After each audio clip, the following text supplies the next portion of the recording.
Bays Mountain Park Adventure Course. Gear up and climb the Hawk's Nest. Work together as a team to complete 4 high ropes challenges, all while suspended 40 feet in the air. Finish with a zip through the canopies on our 310-foot zip line. Our ground course features 9 exciting challenges and is perfect for large and small groups. The Bays Mountain Park Adventure Course. Thrilling fun for group events, parties, and field trips.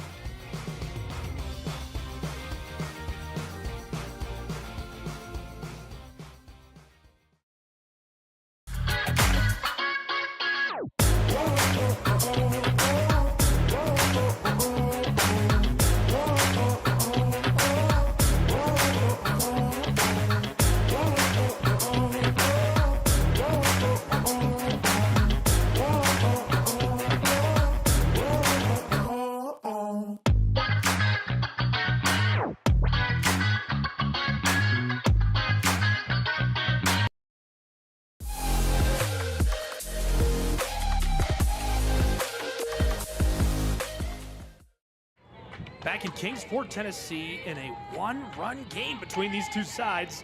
Glad you're with us as the Pikeville Bears are back to bat. They trail by just a run in the bottom of the 4th. Elimination on the table for one of these two programs. Bears the floater out towards the wall as she is over to first in time, but going to be snagged out on the fly.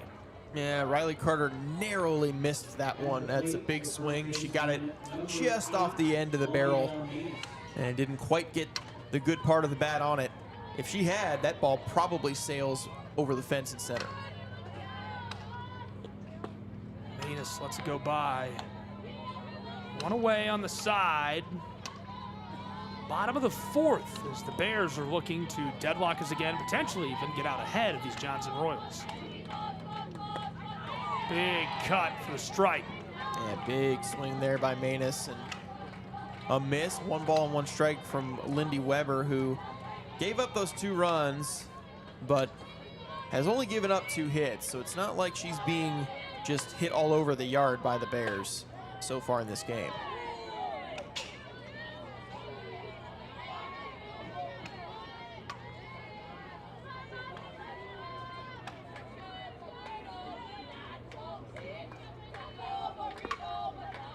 That goes well.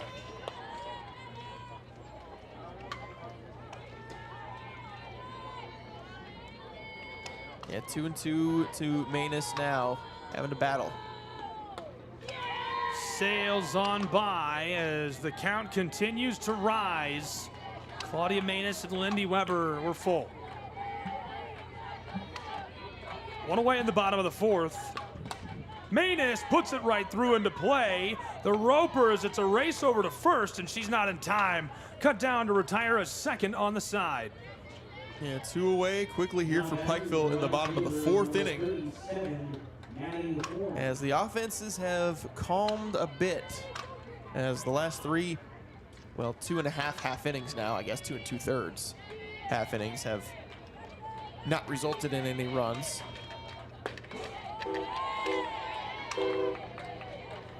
Started explosively between these two, and it's exactly right. All of a sudden, we're quiet. And Johnson threatened last half inning, but couldn't get anybody across the plate.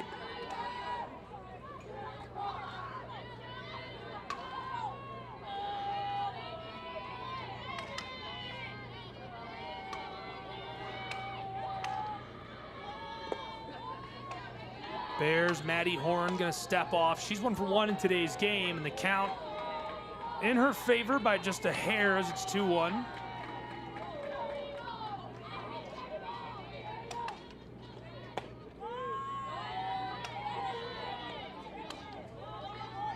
Another good take there from Horn, and now she's firmly in the driver's seat, 3-1. Lindy Weber, the payoff pitch. And they're gonna say she got her looking. Strike 2.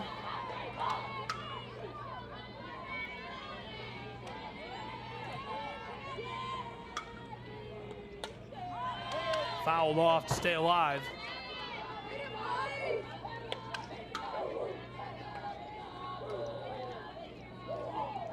horn battling here, full count, and just trying to get something going for Pikeville here in the inning with the 2 outs on the board already. Controls that, delivered to left field, and easily hauled in. Well played, gloving that to indeed retire the side between Pikeville and Johnson. The Royals looking to cushion a 1-run advantage in Kingsport, Tennessee when we return.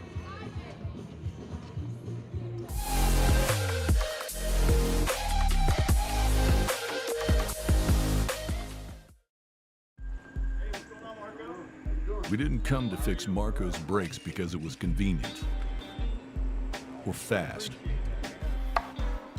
We did it because Marco has bigger fish to fry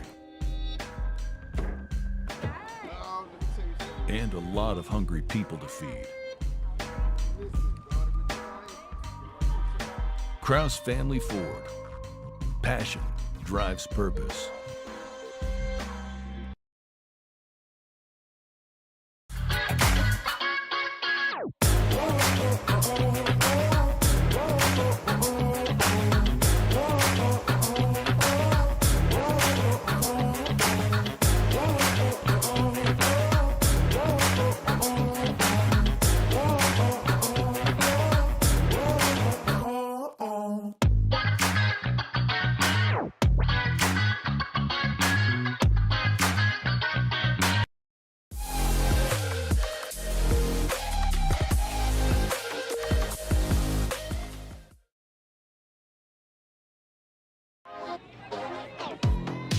Autumn Kaywood is leading off this side for the Johnson Royals as Brandon Johnson well over 70 from inside of the circle.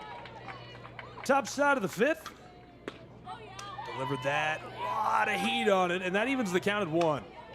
Yeah, good pitch there to even the count. Kaywood has a hit in this game. She's 1 for 2. She rolled a 2 RBI single through the left side in her last at bat. Chopped across, roller at the play at first as she is not in time to get safe. 1 away on this side of the 5th. Yeah, Emery fields that, throws a laser across to Manus at first base. Manus turned her head because it was thrown so hard at the last second, catching the ball. Emery threw a missile across the diamond.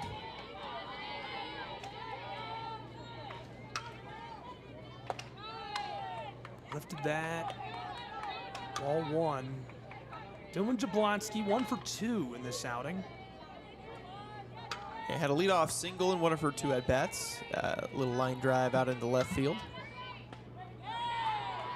This is going to go to even the count at 1. The season on the line for so many of these players. Johnson and Pikeville up for elimination following today's game. The winner will move on to our championship bouts. Final couple of games are coming up. We've got a 4th game today where our participants yet to be determined. 2 games tomorrow and a potential 3rd. As this is floated down the right field line and collected from second base to send a second back to the dugout. Yeah, great work that time, tracking that pop-up down by Caden Dunlap, the second baseman, moving over toward the foul line. Always a tough play when you have to range that far out of your position to make a catch on a ball in the air that's slicing away from you. So well done by Dunlap. Delivered that for strike 1 immediately with 2 away in the top of the 5th. Reese Burns 1 for 1. Yeah, was able to lay down a sacrifice bunt in her second plate appearance, which does not count against your statistics for the day. Love to see it. Floater is going to go foul harmlessly.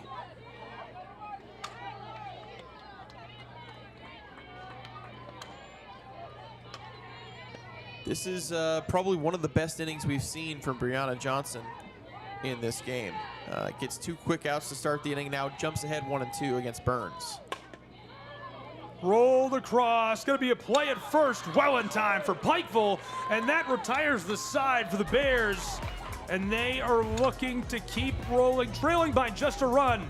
Bottom of the fifth, coming up next on the Southeast Sports Network.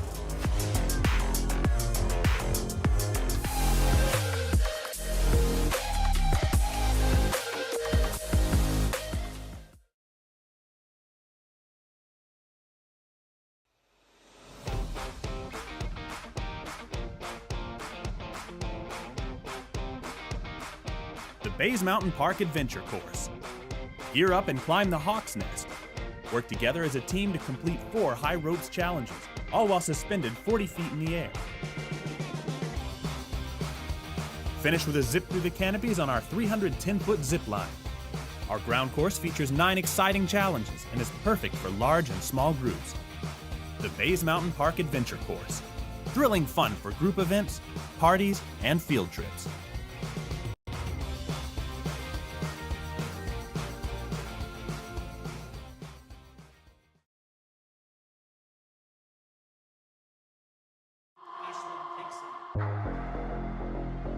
So this was the top 25, but Oregon Tech bumped now to second by Madonna. And Madonna, the new number 1 with 43 wins, 485 points. Oregon Tech at 2. Congratulations to the Detroit metro area based Madonna.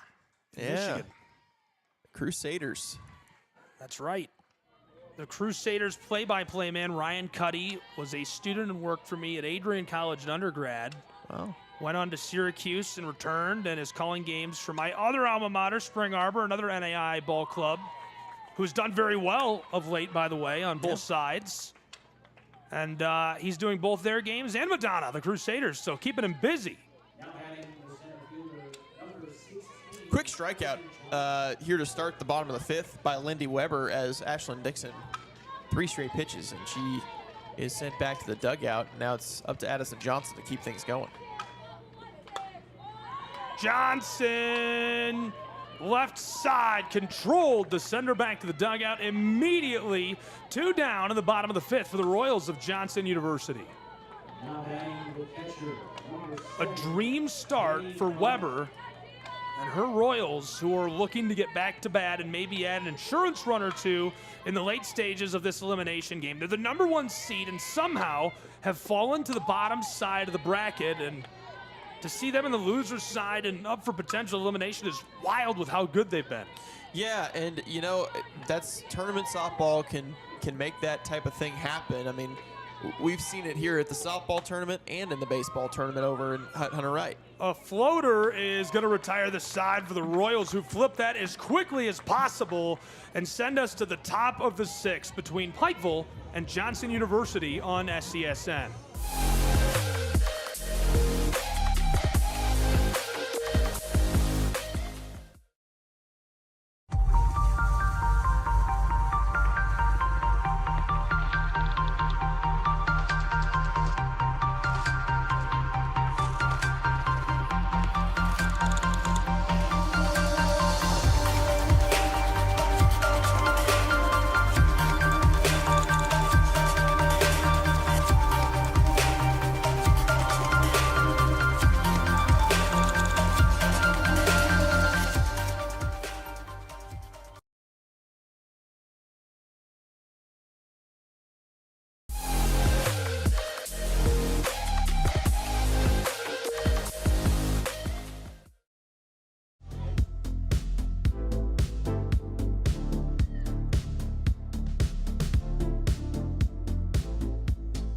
Back in Kingsport, Tennessee.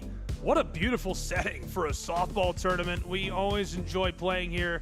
It is a beautiful, sunshiny day at Brickyard Park, and it's elimination day, unfortunately. It's hard to be a part of that, I won't lie. I love watching them have fun, and you know, it's a tough reality. It's part of what makes it fun, the thrill of potential elimination, some stakes to it, but man, still hard. Yeah, always difficult as an athlete to go through that as well. You know, it's always, there's the potential in these elimination games that this is your last game, and for seniors, last game ever. You know, so that's definitely a huge burden to carry coming into these types of games. Controlled that. The floater, as she is retired, one away for Pikeville after they were flipped immediately in our last half inning. You know, I've noticed in this game, really, I mean, the pitchers have settled in. The pitchers have settled in really well on both sides.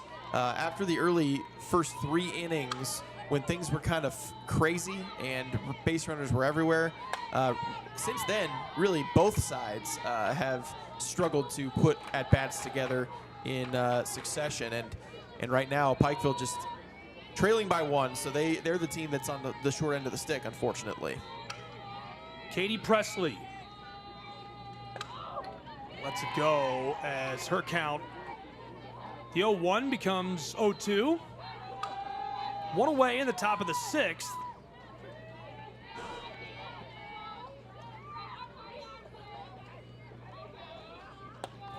Lets that go as well for ball 1.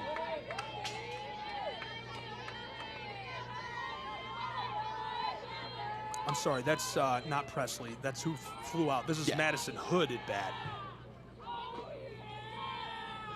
1 down is Hood. Gonna even the count at 2 with the ball, letting it be worked around the zone by Brianna Johnson. Yeah, that ball just missed outside to Madison Hood, who's laying off some tough pitches here last 2. Big cut, and she goes down swinging with strike 3 in a clutch situation for the Bears, who get a punch out from Brianna. Yeah, good start here to the 6th inning for Pikeville. They get the first 2 outs, and this is what it's going to take. They're trailing by just that 1 run. They're going to have to keep it at that deficit because their offense needs all the help that they can get to pick up at least 1 in these last 2 innings. Morehouse. Both teams have been abysmal with 2 away, 1 for 6 to this point.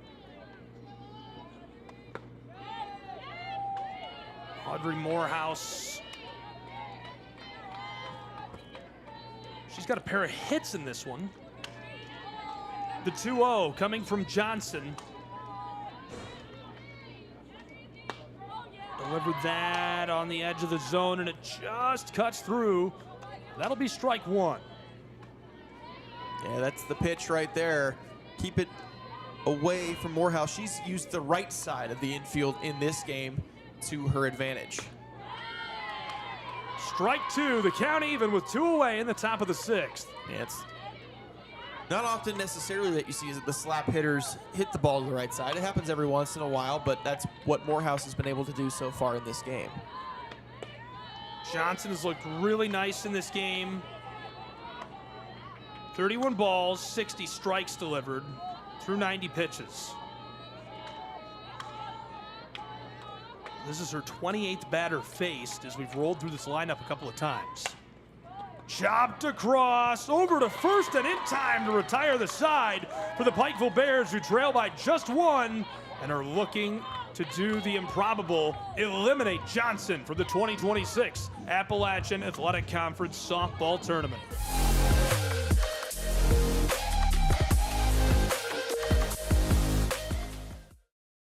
The Southeast Sports Network is now on Amazon Fire TV.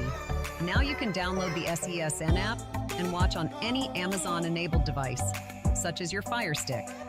The easiest way to download the app is to go to our website, find the Watch SESN tab, and click Fire TV app.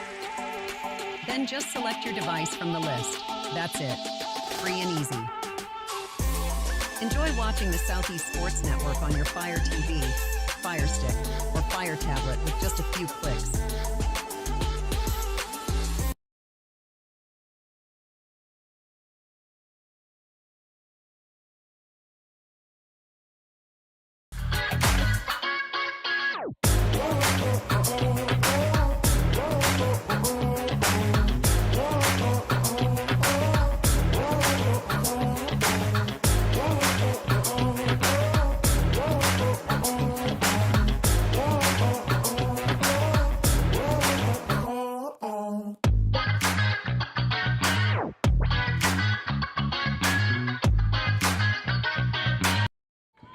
back in Kingsport. As we flipped sides, and Pikeville in the bottom of the 6th. Trailing by a run in what has become a very, very close game down the back stretch. Lindy Weber, who has been electric, a couple of strikeouts as well. A little off the mark there, and that's okay. Yeah, It's been a long day. That was a little bit of a funky delivery. I was not expecting that, but just one pitch. Flip that over the top. Yeah, you're going to have a couple. You get one. Everybody gets one. That's what Spider-Man used to say. Right? No, maybe not. Alexis Emery 0 for 2. Count is even up at 1 for the leadoff hitter on this side. Floated back towards the wall, and we're deadlocked.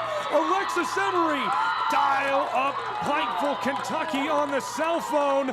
They're going to deliver that one airmail back home. Wow, what a huge at-bat for Emery. I mean, that is her first home run of the season.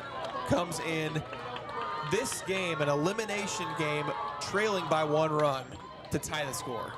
Alexis Emery cooking with gas in Kingsport, Tennessee, as the Pikeville Bears come out of the den and celebrate on home plate. Deadlocked at 3 runs apiece at Brickyard Park. And I just know that that is going to be a play that Alexis Emery is going to tell stories about for her whole life now. You know, you come through in an elimination game like that, even if they lose, to put up that type of clutch at bat late in a tournament game against the top seed in the tournament, that's definitely a story that's going to be coming out of her mouth for years to come. And deservedly so. What a moment. So far, our play of the day, and probably one of the top moments of the entire tournament, coming through in the clutch with a big swing, though. Caden Dunlap behind in the count. So 2.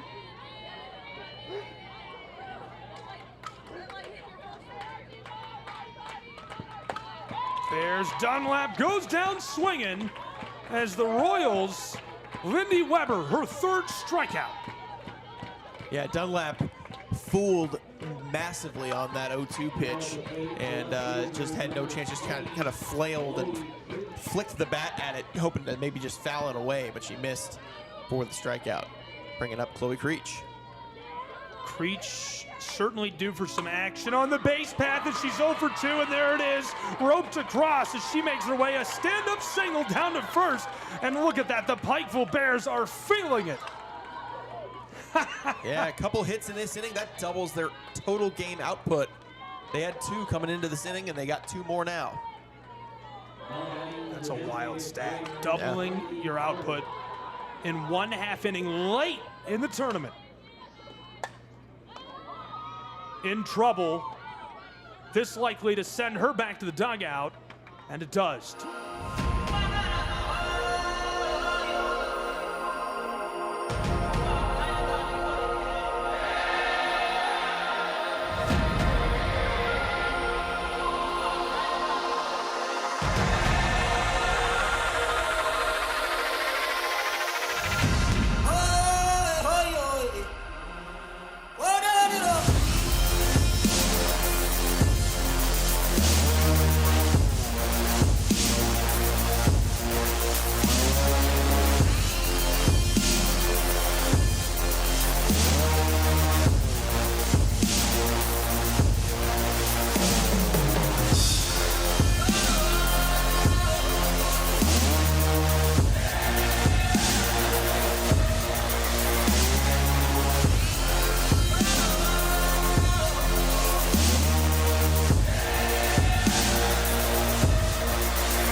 Game 2 is officially underway, and just as soon as we come into Hunter Wright Stadium, we see out number 1 as Cyrus Campo, the leadoff hitter for the Bryan Lions, the 6th seed in the AAC tournament, will line out to third.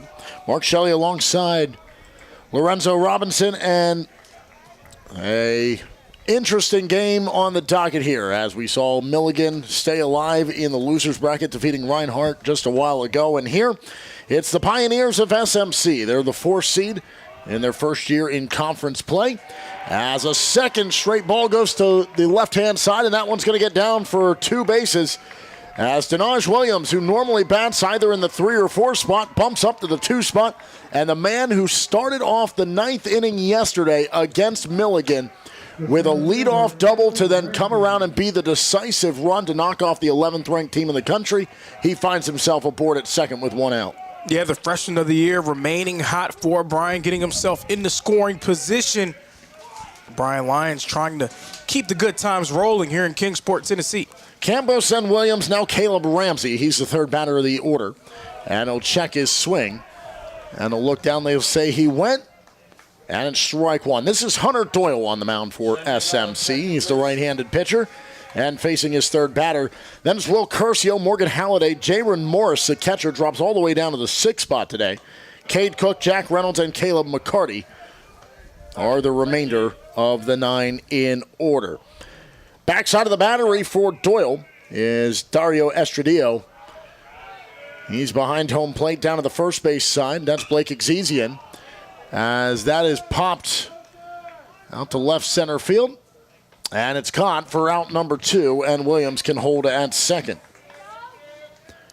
So then at second base, it's Elijah Franz. Brady Jeffcoat, is at third base. In between them is the shortstop in Cohen Bridgens. Tanner Martin's out in left field. Right field is Lane Schrader. In between them is Jaron Pinckney. So 2 away here in the top of the first. Hunter Doyle on the mound for Spartanburg Methodist, the freshman. He's had a strong season thus far. He's making his 9th start of the season, a 4.13 ERA. He's given up 1 hit, and it's Denaj Williams there at second. Lions trying to capitalize and make something of it, as it's Will Curcio, the 3rd baseman. And that was a 2-1 final. It was a thriller. Milligan, the 1 seed and ranked 11th in the country, upended in a 2-1 final. As that's a chopper over to short. Hops into the glove, thrown over in time. Williams is stranded at second. And the outs come around his double, but nothing more for the Lions. We go to the bottom of the first, and the Pioneers bring up Jeffcoat, Franz, and Exesian to start things off.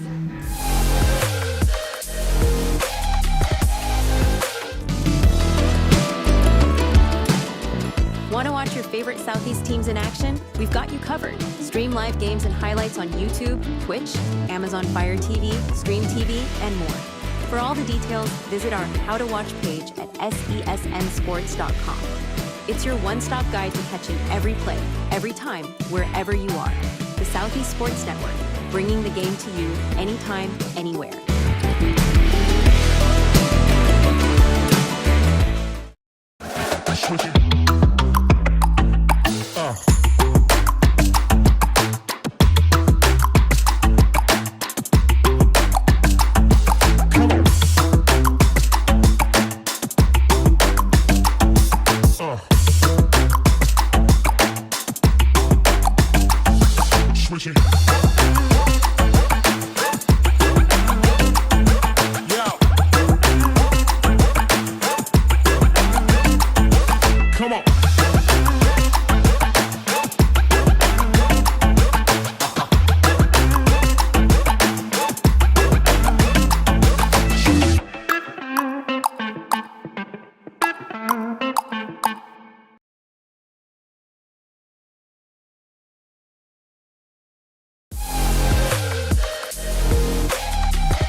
Let's go to the bottom of the first, and we see our first glimpse of Tyler Gray, the man on the hill for the Lions, making his first appearance here in Kingsport.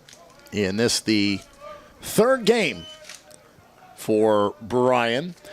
Their opener was a pretty decisive one. They won 9-1 over Reinhardt, who earlier today went home in that loss to Milligan. And third season in a row, those two have met, and it was in the losers bracket this time. So Milligan needed late game heroics, a home run, and a great pitching performance to keep their hopes of finding the AAC crown on their head when it's all said and done. Reinhardt seeing it done, and then obviously the win over Milligan for Bryan. As Gray delivers a second strike, it's 1-2 here to Brady Jeffcoat for the Pioneers.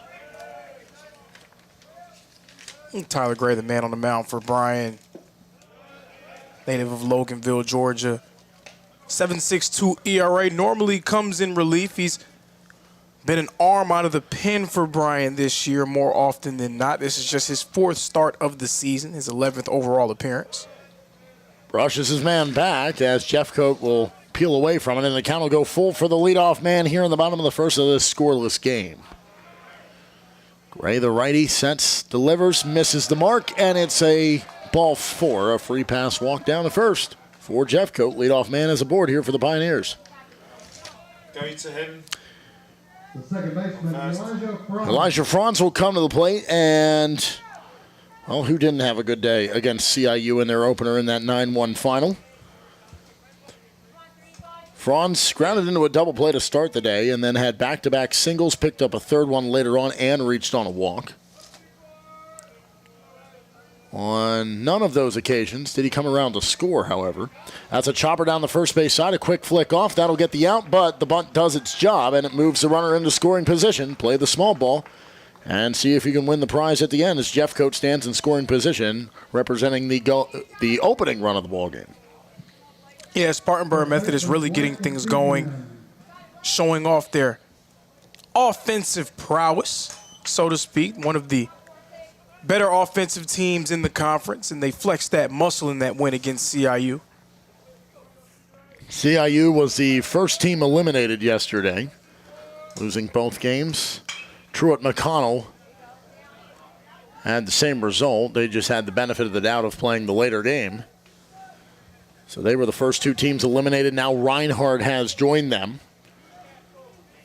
So here on day 3, we've seen 3 eliminated. We'll have one less team to go later on today. Pikeville and a surprise in Johnson will meet in the game following this one, as that's grounded over to first and flipped off to Gray, and that's out number 2. Advancing that runner over to third base. Figure if you can get a base hit here, you'll be able to strike first against Bryan. So Exesian is out, bringing up Tanner Martin, the left fielder.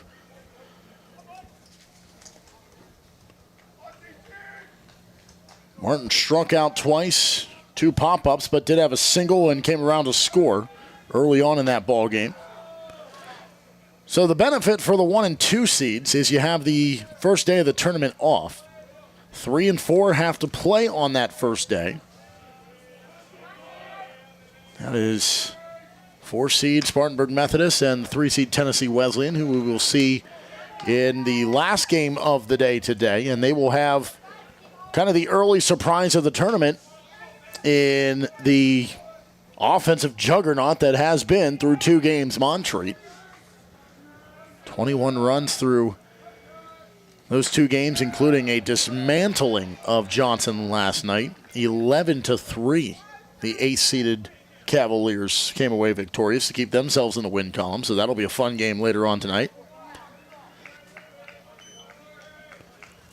And that's what's so interesting about this conference. We've spoken about it before, that log jam taking place between the spots of 4 through 9. So all of those teams, they come into Kingsport believing that if they have a strong week, if they can string some wins together, they can maybe prove themselves in front of the committee and hope to try to secure an at-large berth into the national tournament. 2-2, rung him up. Gray bounces back with a runner in scoring position and finishes the inning with a strikeout as Martin is retired looking. And that'll end the inning, and we are scoreless through one as we go to the top of the second. It's Halliday, Morris, and Cook to lead things off for the Lions.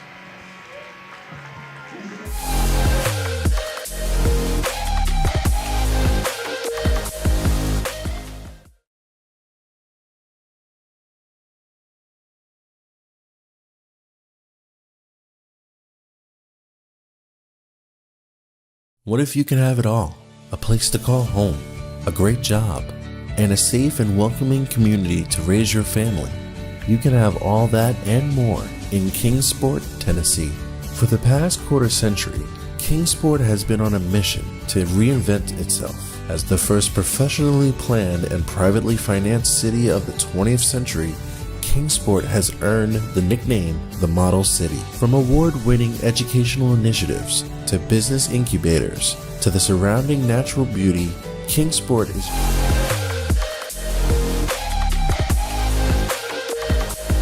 I might say that one. Bryan and SMC, game 2 of 4 on the day. And can you tell it's game 3? We're up here rationing out our energy drinks. Just like trying to work through your bullpen of who goes today, who can you save, should you win, and all that kind of stuff. We're up here of, well, if we can get through 6 innings of this ball game on still the first game's energy drink, then we jump over to this one and drink here. We should be able to make it all the way to the end. Maybe get in trouble, have to go to the pen and crack one final one for game 4. We'll see what happens. But here in our game at hand, the actual game that matters, where they have to do some real juggling around and some decision making. Right now, no decisions have to be made other than get back out there and keep on playing as we go to the top of the second. And Morgan Halliday, who drove in the winning run in the top half of the ninth last night against Milligan, the DH leads things off with nobody on in front of him. So that'll be a 1-1 count, as that's in there for strike one. And that'll go foul, and it's 1-2. When Halliday came to the plate, it was a very opportune situation that was set before him as he shoots this one out to deep right, and that's going to get down right at the intersection of the wall and the warning track. He'll slide into second. He is safe with a double. And to that point, Halliday's had such a strong year all season long for Bryan. A lot like Denaj Williams, he's also a freshman. He came into this game batting .309. If Williams didn't have the year that he had a real case for freshman of the year. So the Lions have the leadoff man aboard, and to finish that thought, what he just did to lead off the inning is what Williams did in the top of the ninth inning last night. Led off with a double. There was an out following that, and then the RBI single by Halliday drove in the run, and it would be the run that ultimately ended that game and sent Milligan to the early game this morning in which they have won. That pops right off the bat. They were trying to just lay down a bunt from Morris, and instead it completely backfires, and Doyle is able to grab it.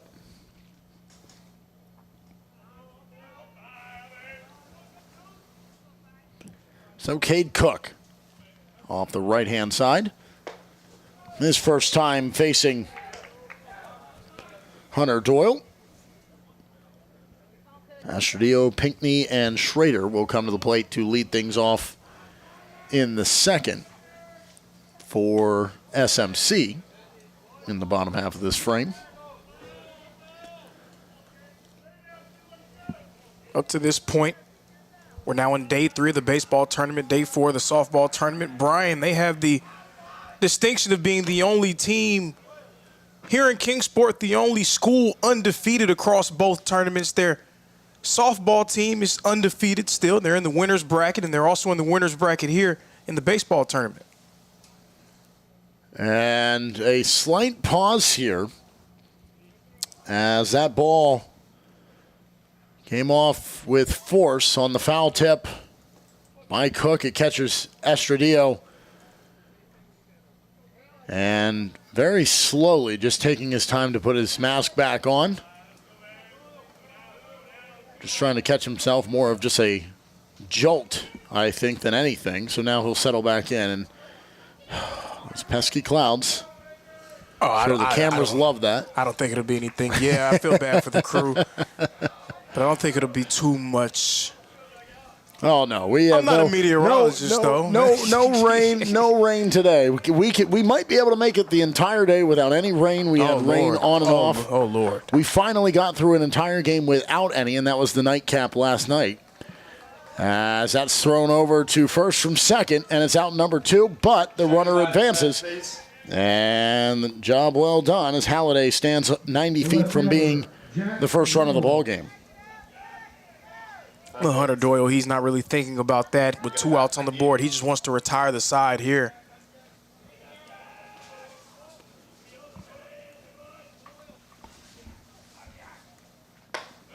And that's a high pitch for ball 1 to Jack Reynolds out in left field today. Reynolds, another freshman in this lineup. He's been a bit up and down at the plate this year.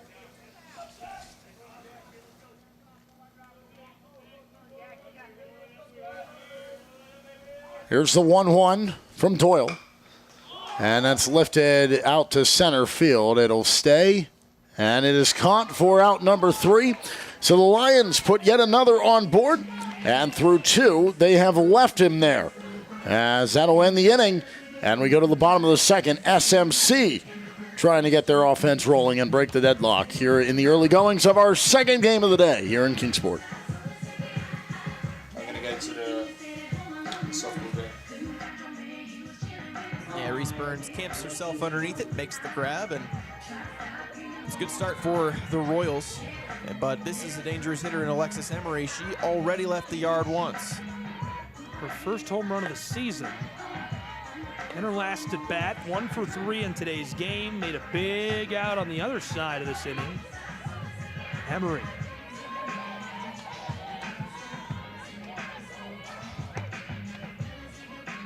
Johnson deals as that sails on by the 1-0. And you can feel how much the energy changed. It was fun, light, and airy in the venue until the end of the 6th inning. The 7th felt pretty tense, and it is vicious inside of Brickyard Park. It is electric. Everybody is still and bated breath. A lot of pressure on these 2 programs. Emery wanted the walk. He'll say that's strike 1. Yeah, I think she thought it was low, and the call, though, goes in favor of Lindy Weber.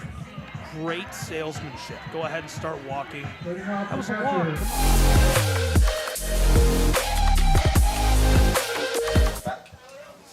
Well, you got to look there instead of the normal break at the action going on across town. Softball over at Brickyard Park, just about 5 minutes from here at Hunter Wright Stadium in Kingsport, Tennessee. Here in our game, we go to the bottom of the second inning. And Dario Estradillo, who took that knock a little bit ago and needed to collect himself after the foul tip off the mask behind the plate, he settles back in. Such a unique setup we have here in Kingsport, Tennessee. Fans of Bryan able to watch their baseball team do battle, and then they're going to have to hustle over to Brickyard Park to watch their softball team play Truett McConnell later today. 2-0 pitch. Turns into a 3-0 count here from Tyler Gray. That softball bracket has certainly been turned on its head. 1, 2, and 3 all taking losses. I say that as we're watching the team that toppled the 1 seed and the 2 seed going down last night. And the Lions trying to do it again here against the Pioneers. Long throw. That was going to be tough, and it's way off the mark. And a miscue on the throw from Curcio. And what looked to be maybe a tight play on a beat-out single down the first is now going to be an error that creates a two-bag opportunity for the leadoff man in Astrodillo. Yeah, I applaud Curcio for the effort, but we saw it a few times in other games. If you feel like it's going to be tough, if you feel like you have to do something special to really make it over there, sometimes it may just be better to hold on to that ball and at least protect that second bag. Officially scored as a single, and then the error goes on the advancement. So the runner in scoring position and brushed back is Jaron Pinckney as he tried to show bunt. Wants to go small ball, move the runner over to third. And if you can do that and only have one out and have a guy standing 90 feet from home plate, that is a huge advantage. And that's why that error could come back to be massively costly. That comes right up the middle, and Williams, oh, what a play by Williams. He gives it a look to try to get the tag at second. And he has proven time and time again here in Kingsport, he is just a gifted athlete and can make those plays. That time just couldn't get the dive to pay dividends for him, and it's one away. I mean, that was an incredibly athletic play because he was in the gap at one point. That one was hit right over the bag at second base. He leapt in the air to get that one and had to reach out for it as well. Well, and the second baseman on that play in Williams, he was standing directly behind the bag, and that's one thing we have seen quite a bit of out of the Lions here through their first two games and now into this second inning of their third. They are the team in the tournament that will utilize the shift as much as possible. I mean, we will see completely vacated sides of the field depending on who is at the plate, and that is more the case for them than any other team we have seen here in Kingsport. 1-1 count here to Lane Schrader. Thatcher Bachman's in the on-deck. Circle behind him, Cohen Bridges is the bottom of the order. Also helps when you can have a few rangy infielders that are capable of making plays and sort of extending their radius.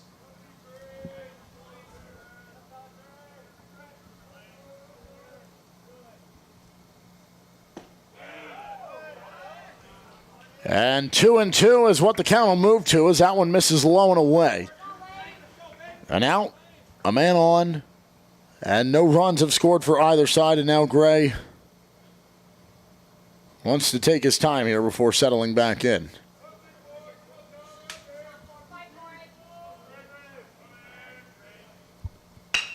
That's a chopper. It's off his glove. Maybe did more harm than good as he tries to turn the throw and then misses the mark as he slips, and the run will score.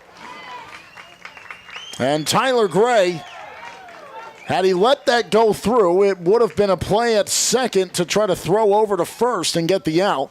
Could have been a little tighter, but instead it would have been the single either way, but he decides to try to throw it rather than hold it. And you talked about that, about making that decision, whether or not you make that throw and make sure it's a good one, or if you know it's going to be a tight throw, just hold on to it. And Gray may be better off holding on to it because the run comes home and it's 1-0 Pioneers. Absolutely, and these are the kind of mistakes that can really come back to bite you.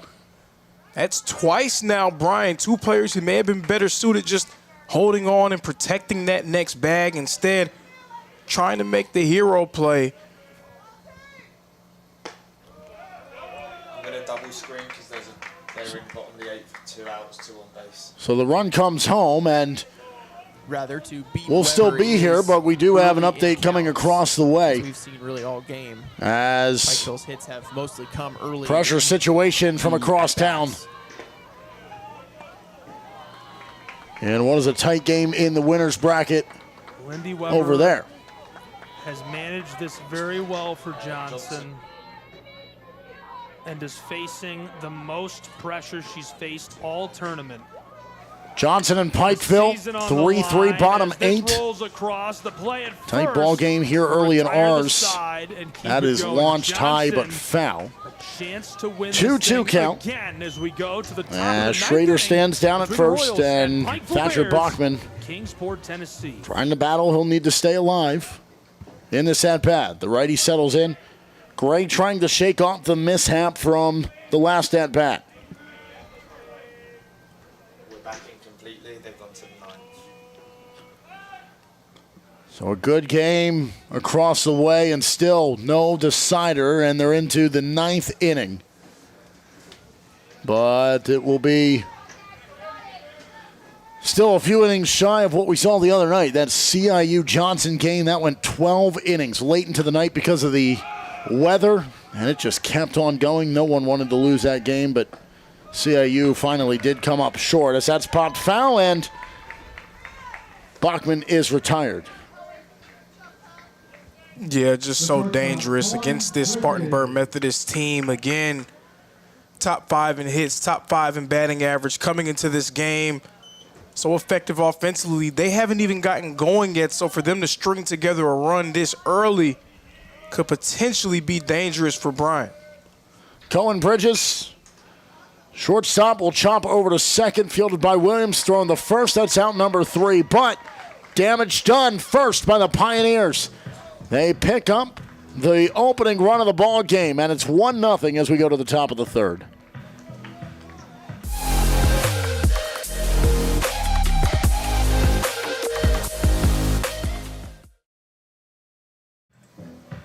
In this tournament, won in each of the first 2 games for the Royals, and gets her 3rd now in this one.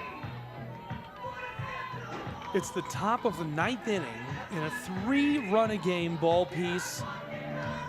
Johnson and Pikeville have gone to extra innings with their seasons on the line in the 2026 Appalachian Athletic Conference softball tournament. Impressive that it's gotten to this point in extra innings for both of these teams, just fighting.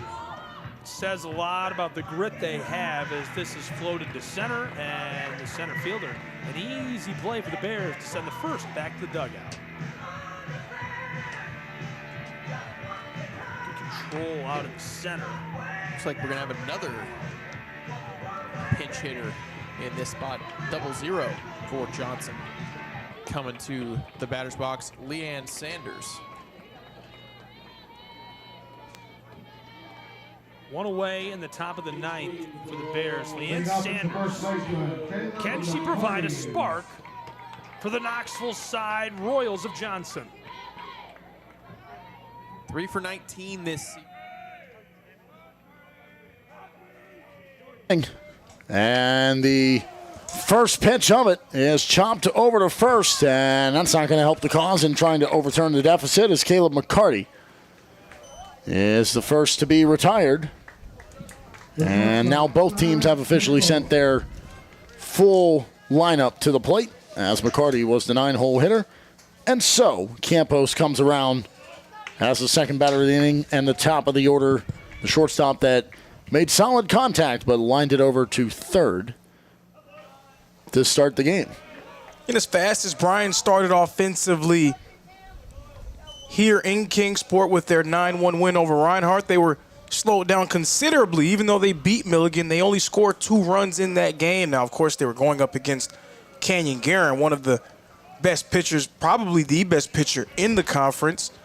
But they're hoping to try to really get back going and look more like the team that was in Game 1, not Game 2 at the plate. Buffalo's pitching has just been spectacular through their 2 games, and it led the way today. At the early trouble, they went down 2-0 to Reinhardt, and you said, hold on, wait a minute, this might be another situation like we saw yesterday. But that 7th inning, the 2-run home run after they'd gotten one back in the 3rd to put them up 3-2, and it was just cruise control by McLaury. And then Wessel came in, sealed the deal for the final 2 outs, and that was all she wrote for Reinhardt. So the pitching is advertised, but for Milligan, their offense has still been a piece of concern for them. As that's ball 4, and Campos makes his way down to first. The second baseman, Denaj Williams. Williams doubled last time up. If he does it here, he can really put the pressure on to try to tie this game and put himself in scoring position, and maybe if Campos can get the jump on the contact, can try to turn for home depending on where this is placed.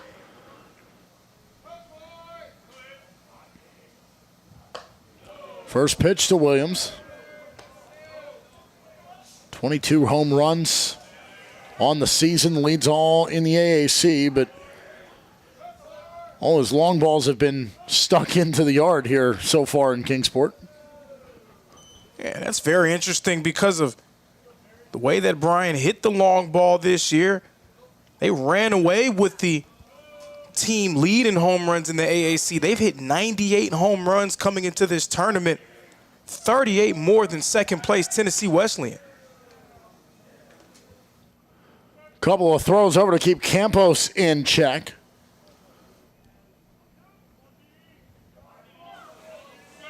The native of Grapevine, Texas. Takes his lead, and Williams, got a piece of that one, but it's rocketed down toward the holding area where the entire pitching staff is out there getting a tan in this sunshine.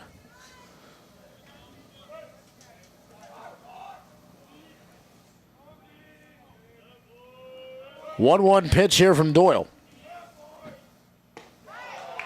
And that's strike two.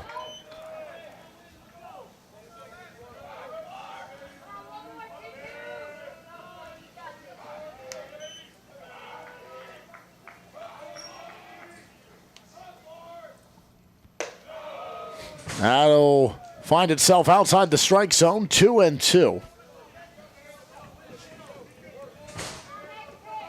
Williams has struck out 37 times.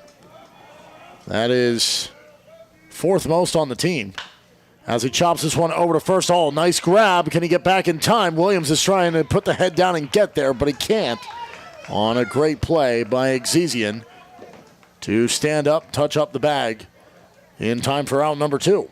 The center fielder, Caleb Ramsey. Despite the out, Campos moves into scoring position. He's the tying run as Caleb Ramsey comes to the plate. Show me the guy on second.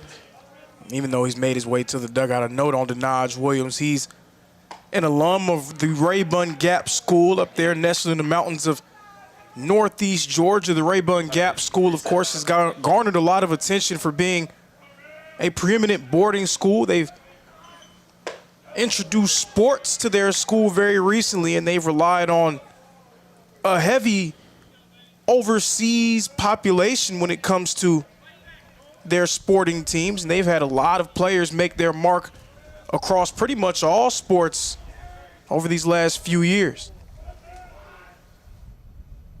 Ramsey gets a hold of it, and that would spell trouble if he straightens it out, but it's too far wide.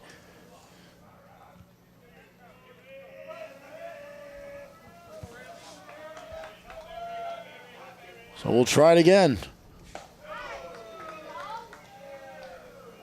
3-1 the count. McCarty out over to first, so too for Williams, and the walk, and Williams was able to advance Campos. And now Ramsey is down at first. 2 walks in the inning, dealt out by Doyle. And it's 2 men on, and the go-ahead run is down at first. The tying run is over at second. And Curcio will come to the plate.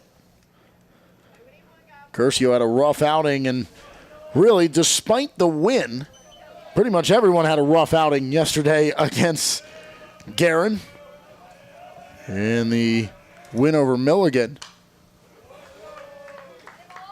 Got into trouble in the first. Guerin got out of it. 1, 2, 3 in the second go the Lions. They score on 4 batters in the third, and then 1, 2, 3, 1, 2, 3, 1, 2, 3, 1, 2, 3, all the way out until that 9th inning. Guerin got into that rocky start, bounced out of it. He put on an absolute display for the AAC Pitcher of the Year. Curcio struck out twice and then 2 ground outs. Here's the 0-2 to him. And he'll rip that out to left field. It's got a chance to get down. This is going to tie the ball game. It's off the wall, and they're going to send the runner. They want the lead. Ramsey trying to come home. Can he beat the tag? It's not on the money. Ramsey is safe. It's a 2-1 Lions lead. And getting that is major with 2 outs on the board. Bryan getting themselves going on offense. Something we didn't see a ton of yesterday. Morgan Holiday. They are showing they are released from the shackles of Canyon Guerin. Curcio, the 2 RBI double. And it's a 2-1 Bryan lead over the 4-seed SMC Pioneers.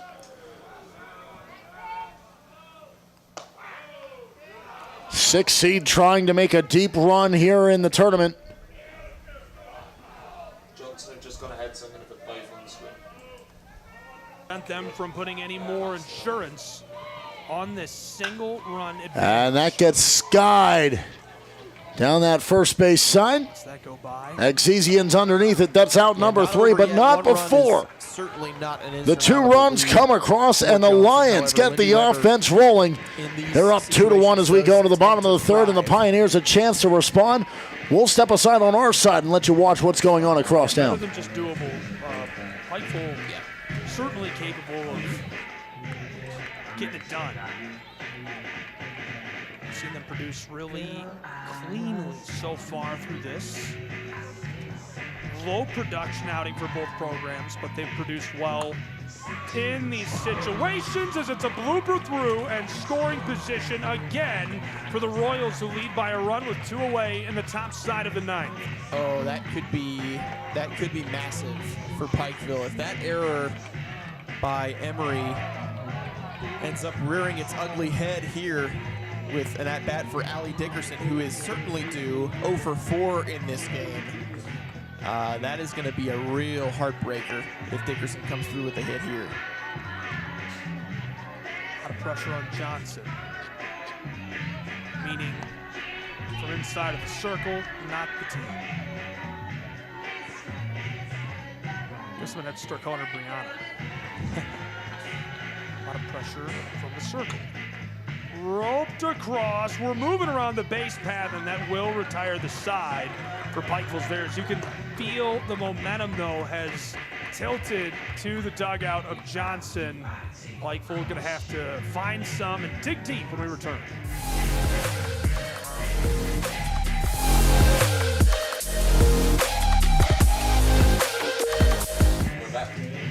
The third baseman, Brady Jeffco. We go to the bottom of the 3rd inning. Pioneers scored last inning to take the lead. Now they need to score again to tie the ball game.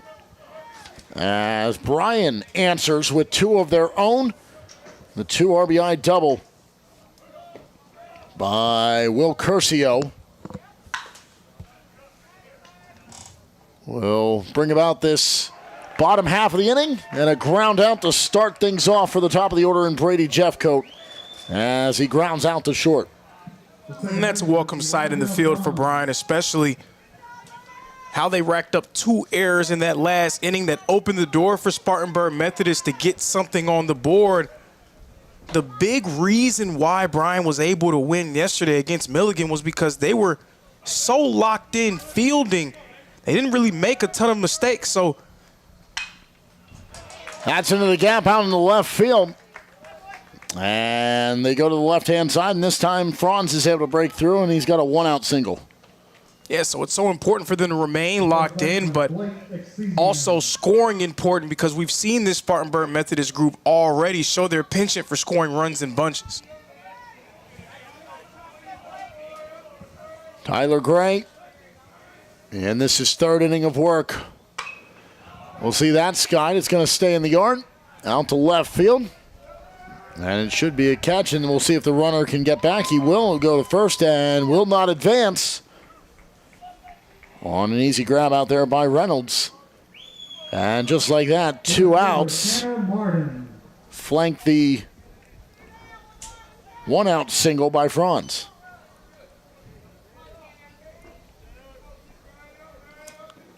Yeah, Tanner Martin at the plate, the outfielder from Hickory, North Carolina, home of Lenore Ryan University. Chopped over to 3rd, thrown in time, and he can't pick it out of the dirt. That took a nasty hop right in front of him, and Caleb McCarty couldn't grab it. The run will score to tie the ball game, or will it? He's safe. He beat the tag, contorting his body. Not enough for Morris. And the run comes home, and just like that, Franz's run makes it a 2-2 ball game, and a run scored in back-to-back innings for the Pioneers. And for Martin, he stands safely at third. And another critical mistake being made in the field by Bryan. Those mistakes opening the door for Spartanburg Methodist, and they're walking right through it. Perfect. You're good, you can reset. Thank you. So Martin at third. A run has scored, 2 outs. And Astrodillo comes to the plate yet again. If he can replicate the effort from last inning, that single will drive in a run. And here is that shift we talked about. There are 5 to the left-hand side of second base.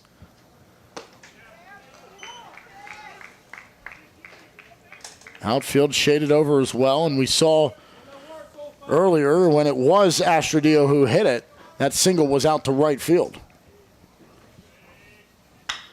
And he's going to do it again. And with it, it is a 3-2 ball game as the second run comes in. And now if you're the Lions, the shift has worked throughout the first couple of games, but now you get a guy in Astrodillo who is just taking advantage of it. And if you don't put the shift on, Denaj Williams is standing right there and makes a line-out grab. Yeah, we'll see if they try to course correct or if they continue to go with what they've done. And they're undefeated so far here in Kingsport, so they might want to stick with what's gotten them there. But, I mean, the fielding mistakes definitely biting Bryan right now. They're up to 3 errors in just these last 2 innings. 3 errors is not something you like to hear about in a series, let alone in one game in a winner's bracket game. So the Lions need to clean things up here. As to the plate is Pinckney, and they'll throw over to the pinch runner and Trey Wendell, who's down there for Astrodillo.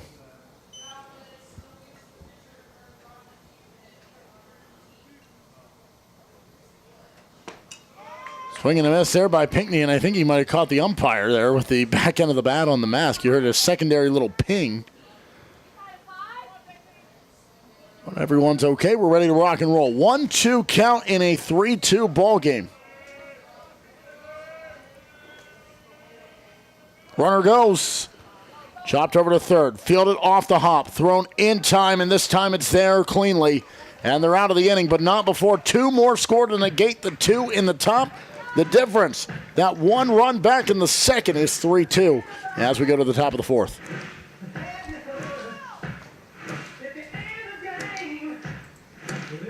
A runner in scoring position after the errant play. 2 away for the Pikeville Bears, but quite the opportunity on their pause with 2 on the base path. Drop that through for the Bears. Johnson Royals looking to play spoiler, and Lindy Weber, she's already got 6. Deals, it's chopped at, going foul down the right. Watch, I mean, the ebbs and flows, backs and forth. I mean, it's been something. Best game of the tournament so far. Got a hold of this. Down the line and in time to retire the side and send the Royals of Johnson on to our final few rounds of softball in Kingsport. The Royals win and advance in the 2026 Appalachian Athletic Conference Softball Tournament. Congratulations to Johnson University, and I would be remiss to not congratulate Pikeville on an excellent deep run through the tournament. They really brought the heat and pushed Johnson to their...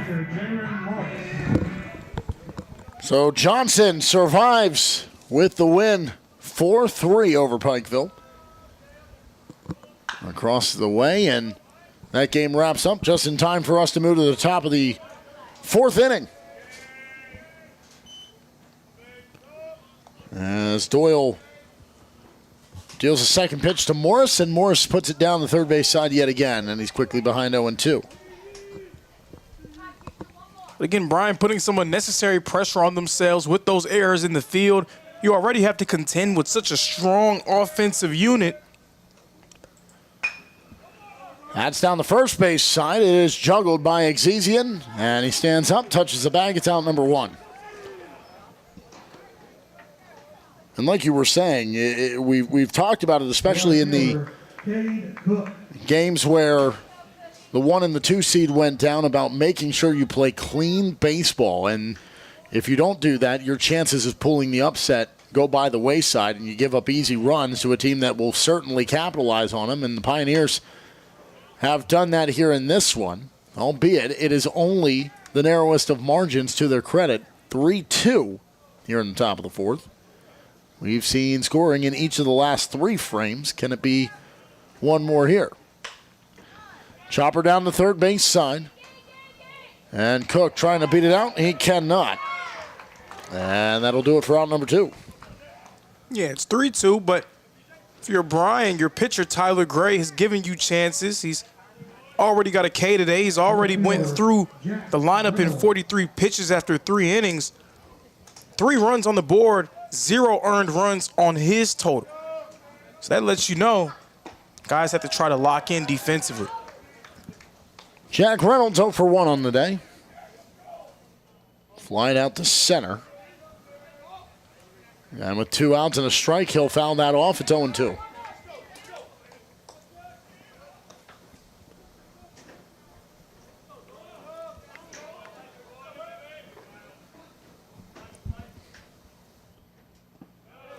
That skips off the plate, so he earns a ball back. But still behind in the at-bat. Wind blowing out toward right field. And he'll swing at that one. It's going to get high into the air. Can the wind help it out?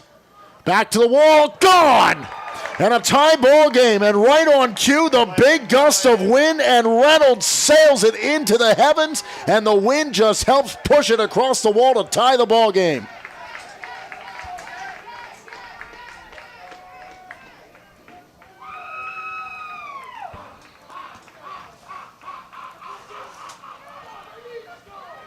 That thing went up there and just continued to carry. If that's a line drive a little more low to the earth, maybe doesn't get out. But the way it was up there, that big gust of wind, you can see how heavily that flag is pulling out there. As this has a chance to get down, it will not, and that'll end the inning for McCarty. But that ball carried, it got across the fence, and Reynolds has tied the game with a swing of the bat.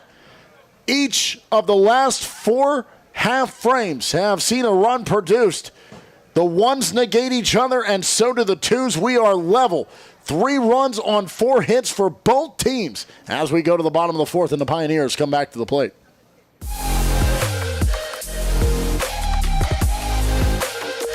What if you can have it all? A place to call home, a great job, and a safe and welcoming community to raise your family. You can have all that and more in Kingsport, Tennessee. For the past quarter century, Kingsport has been on a mission to reinvent itself. As the first professionally planned and privately financed city of the 20th century, Kingsport has earned the nickname the Model City. From award-winning educational initiatives to business incubators to the surrounding natural beauty, Kingsport is just the right size to have the amenities you need without the traffic and crime of a larger city. With a vibrant downtown, great shopping and dining, and a thriving local economy, Kingsport is the perfect place to call home. Ready to start loving where you live? Choose Kingsport. Visit movetokingsport.com and discover all the reasons why this charming town is the perfect place to call home.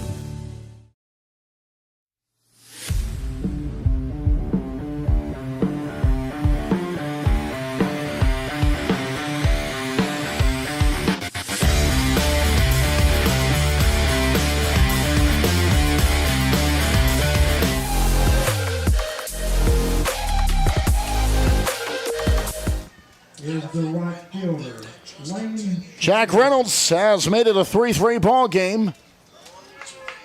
A single strike in the top of the fourth has answered the 1 run scored by the Pioneers in their lone inning. As that gets off the wall, it'll bounce down, and it's going to be a double.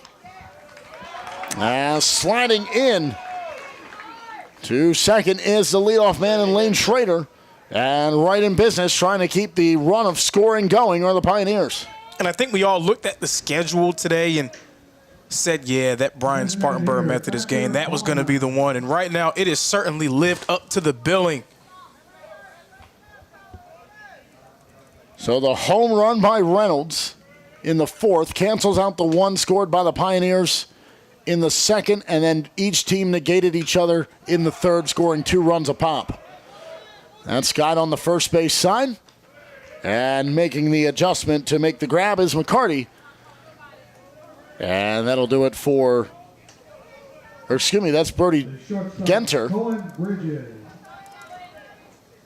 over there at first. So they have made that change. But either way, it is an out. I hate to put a damper on things for Bryan again, but imagine where you would be without those errors on the board. Those throwing errors have kept innings alive. They've put the runners in better position, and they have come around to score. And right now, you could be looking at potentially a 3-1 ball game. Had those errors not been taken advantage of by the Pioneers.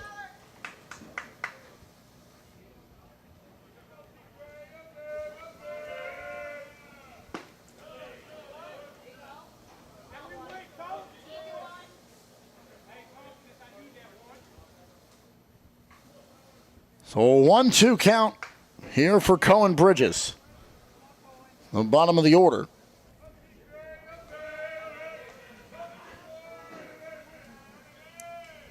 And now he'll chop that over to short. Fielded. They want to get the lead runner. He goes to third. They got him on the tag. Wasn't a force, but he had headway coming down to third, and they placed the tag. And that puts the lead runner off the base path, and it puts a second on the board. So, Mark, I'd like to think of myself as an equal opportunity broadcaster. I'm going to say something when things are going wrong. I'm also going to give you credit when you do great things. Cyrus Campos, great decision there, a nifty play, delivering it. Great job by Curcio to get the tag. I'm just trying to make sure the Bryan folks know I'm not trying to pile on you too much. The left-hand side of the infield, they've had a couple of mishaps on their side going to the right side, but hit left, stay left. They combine for a big out as Bridges is now down to first on the fielder's choice, and Schrader is out. So it's the top of the order in Jeffcoat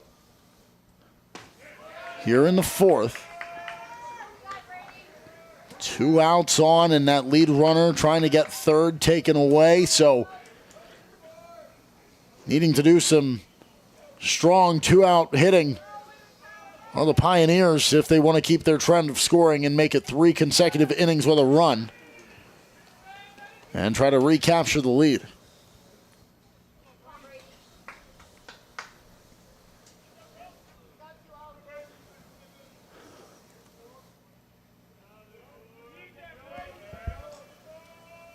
Gray comes home, and that ball's lifted out to right center field. And the wind not nearly blowing as much as it was earlier on the home run ball by Reynolds. And that'll stay in the yard, and that's out number 3. The runner is stranded, and how big of a play was that to get the lead runner at third for the second out. It's a 0 for the Pioneers. We go to the top of the 5th inning. It is still a 3-3 ball game, and Bryan with a chance to keep on scoring and try to take the lead.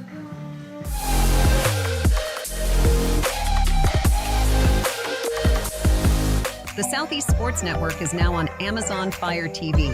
Now you can download the SESN app and watch on any Amazon-enabled device, such as your Fire Stick. The easiest way to download the app is to go to our website, find the Watch SESN tab, and click Fire TV app. Then just select your device from the list. That's it. Free and easy. Enjoy watching the Southeast Sports Network on your Fire TV, Fire Stick, or Fire tablet with just a few clicks.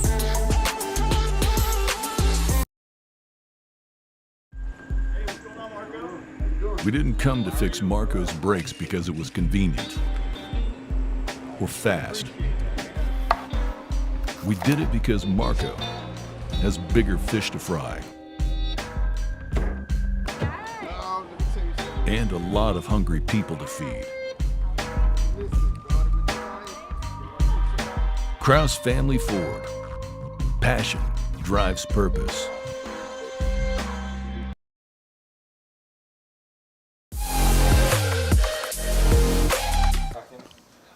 Cyrus Campos leads off. Here in the top of the fifth inning, I've gone to the bullpen, cracked the energy drink here, trying to keep the momentum going. Make sure we don't taper off. It's been a busy set of days here in Kingsport. 4 games a day. And if you've been joining us, you know how fun they've been. Day one, obviously, that's the case, right? It's usually lopsided games. Yesterday, the Thrillers, 2 upsets of the 1 and 2 seeds. And the team that beat the 1 seed, Bryan, they are in a tie ball game here. And a 3-0 count for Campus as Doyle has missed the mark so far. And he throws that in there for strike 1. Needed it, got it.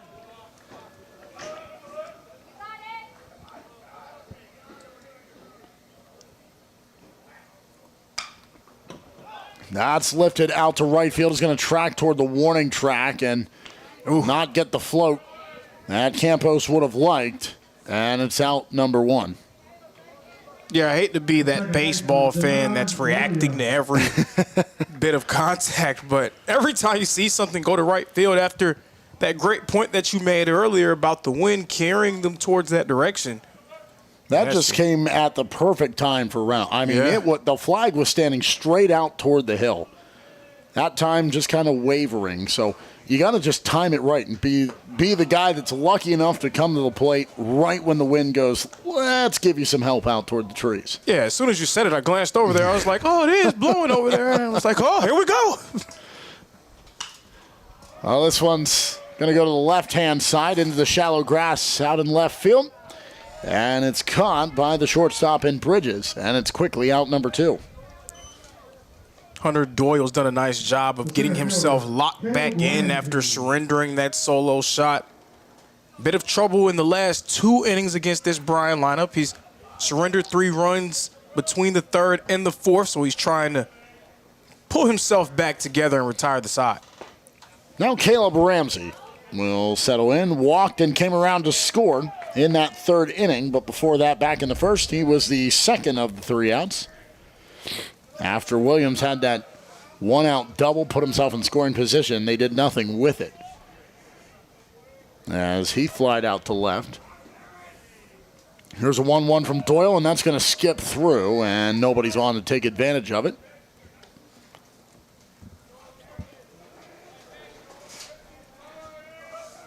Four hits for the Lions, 5 for the Pioneers, and the runs are equal. And that will chop its way over toward the Lions dugout. We go back to a win-or-go-home game after this one. In our 3rd game of the day, Pikeville, who finally found some offense, scoring 14 runs yesterday. They're taking on Johnson, and that's chopped back to the pitcher, and he will just walk it over to first, and it's out number 3. Retired is Ramsey, and so too is the side. We go to the bottom of the 5th inning, still a 3-3 game, and the Pioneers trying to find the offense yet again.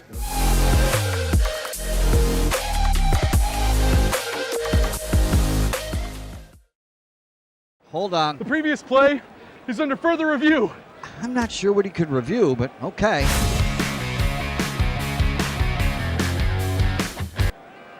Sure has been a while.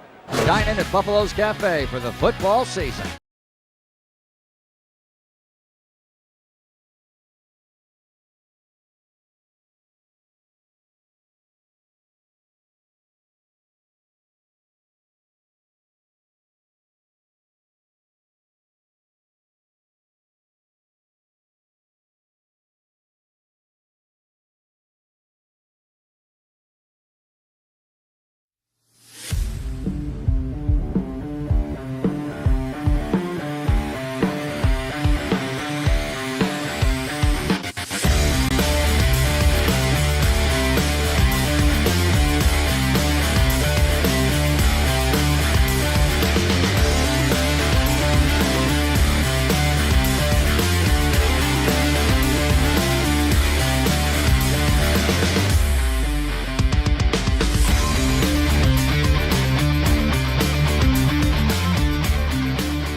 Elijah Franz will lead off here in the bottom of the 5th inning as the Lions will try to post another 0. They've done it following the 3 runs that were put up, as that's put out to left center field. Caught for the out, and retired is Franz. The first baseman, Blake Exezian. Always love that if you're a pitcher. 1 pitch, 1 out. Keep them moving and get your bats back to the plate. Blake Exezian, he's up to bat now, 0 for 2 so far. And change of fortune, that's going to get down for a base hit. Welcome sight for Pioneer fans, seeing their first team all-conference performers start to get going as they try to pull back out in front. 2 pitches, and it's been an out and a base hit.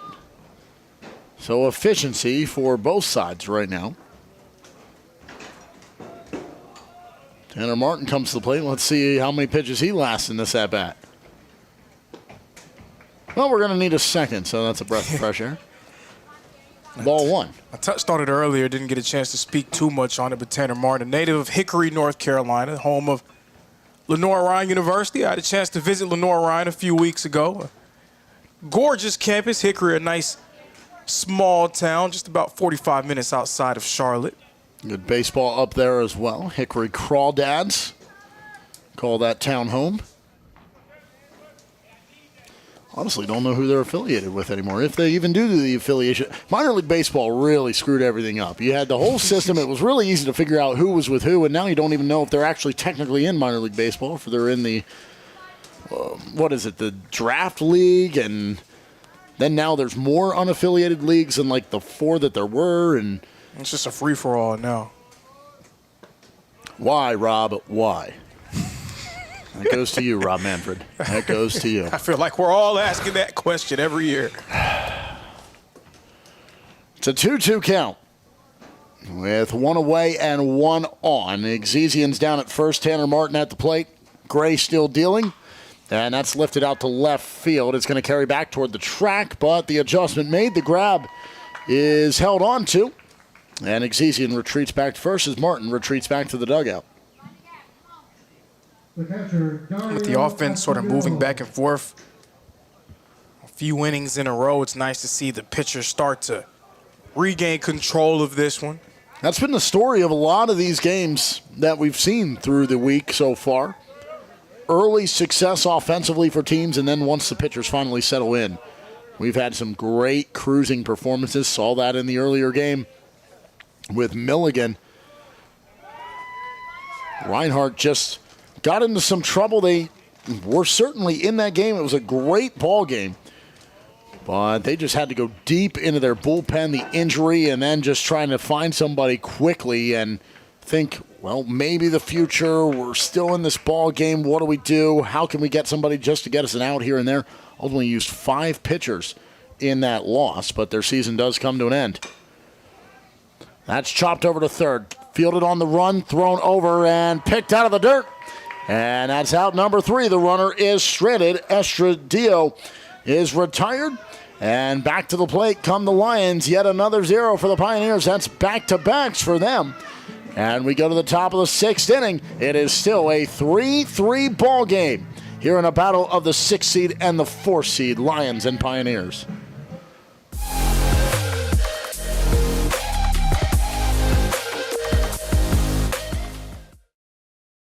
What if you could have it all? A place to call home, a great job, and a safe and welcoming community to raise your family. You can have all that and more in Kingsport, Tennessee.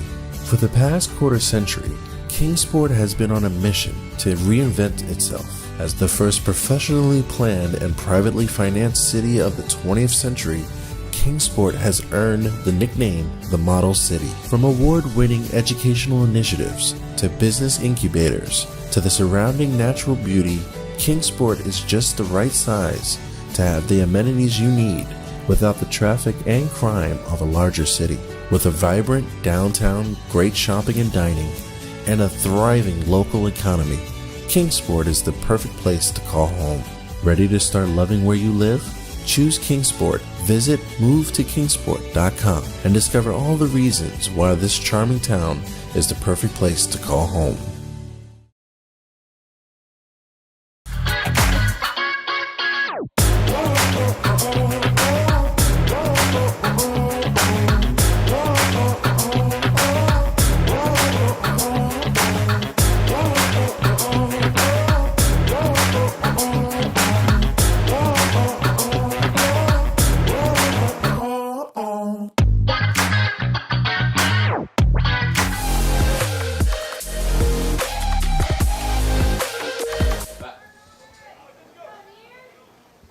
Well, Curcio will lead off the top of the 6th inning as the Lions of Bryan College, after pulling off the upset yesterday against Milligan, trying to keep rolling through the higher seeds. Defeated Reinhardt in the 6-7 matchup. I know somewhere there's a child sitting in the living room at home that just went like this to their parents, and I'm sorry. I truly am, parents. I am sorry I said it. I'm that kid too, though. I'm not gonna lie to you. See, I kind of glossed over it, right? I didn't pause and do the 6-7. Just said, hey, 6-7. 3-0 count here for for Doyle.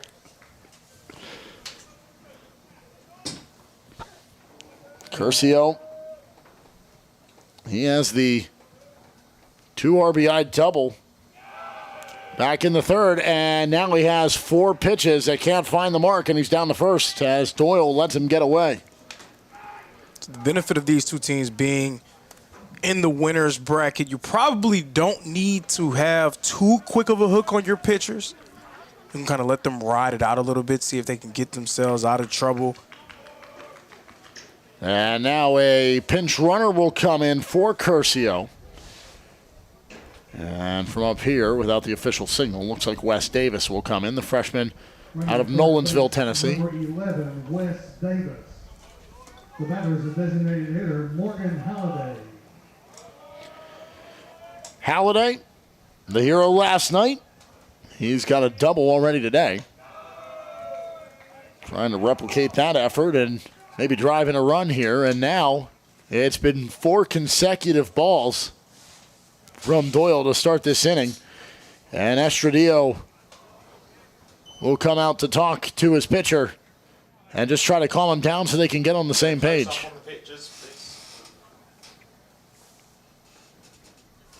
The two continue to converse, and finally it looks as though they've got it. And they'll come back to their designated areas. Estradillo returns behind the plate. Stepping back in is Halliday. The 1-0, that's in the dirt, kicks away. Estradillo pops up, stares down to first, and it's now been 5 consecutive pitches that have missed the mark. So Doyle here into the 6th inning, starting to struggle. And there is action down in the bullpen. And finally he gets one back. So a 2-1 count. Got to think, like you said, the hook and the leash for these pitchers is going to be a little longer because you do have the breathing room of knowing that even if you would come up short, you have a chance to battle back, but still want to keep that lifeline as long as you can. 2-2. And stick a hand out, see if we can grab this one. That netting can hold us, right? We can crawl down there and get that. I don't know. It really gave there when that ball hit. I'm a believer in self-preservation. I don't know how fast it would give. That's the only thing. Like Yeah. if it's a slow burn, then I might be able to The be Wile E. okay. Coyote, the rope just starts unraveling. You Yeah. just watch it with each. but if we're going straight down, it might be tough. There's a half swing, and that steers it out to left field. And aboard is Halliday. And the first two batters of the inning are on base. And Jaron Morris can come to the plate, and he's got plenty of room to work with. And one of the top freshmen in the conference coming through yet again for the Lions. But how about the youth movement on display for Bryan? Wes Davis in as the pinch runner in scoring position. Morgan Holiday, a freshman as well. Two freshmen on base with Jaron Morris, the catcher, a sophomore. So a lot of youth coming through for the Lions. And now with 2 on in a tie ball game here in the top of the 6th of the winner's bracket. It's a meeting of the minds for Bryan. And the Lions want to just talk things through, make sure they got the right guys on the base paths and what the game plan is for Morris. And we'll see if they want Morris to have at it or if he's going to be called upon to essentially sacrifice the at-bat and just try to move the runners. Not really sure what led to that stoppage of play. I think they just called time and they just wanted to try to talk through it. How many do you get? Well, in the mound visits, I thought they're keeping track, and I don't think it was a call on the mound visit, so I think it was the Lions that called time just to make sure they were all on the same page, and now they've got it. And Morris is going to get the green light here to come in to the batter's box so we can continue. No outs, 2 on, top of the 6th inning, and he does not show bunt.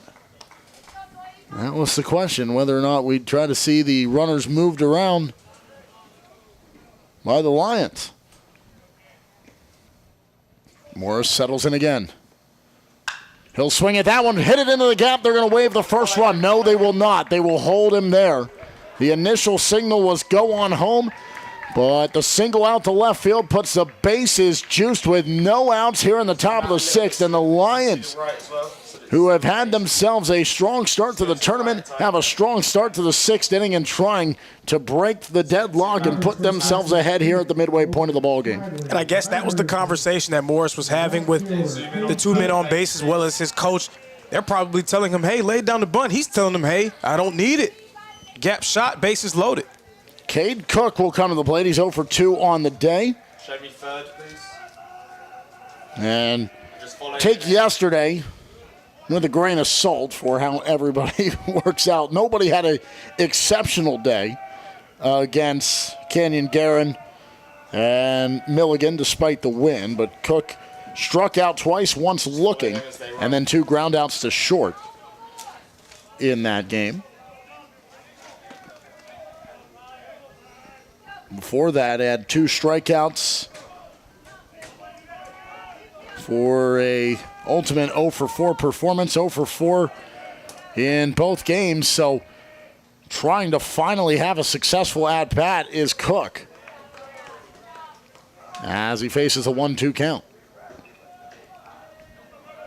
Thinking worst case, hit it as hard and as far as you can. See if you can get the sac fly and bring 1 runner on. Curcio at third. Second is Halliday. Morris at first. And the foul ball will keep it alive. So he took your bit of advice, just couldn't straighten it out. So we'll try the 1-2 with no outs and the bases loaded again.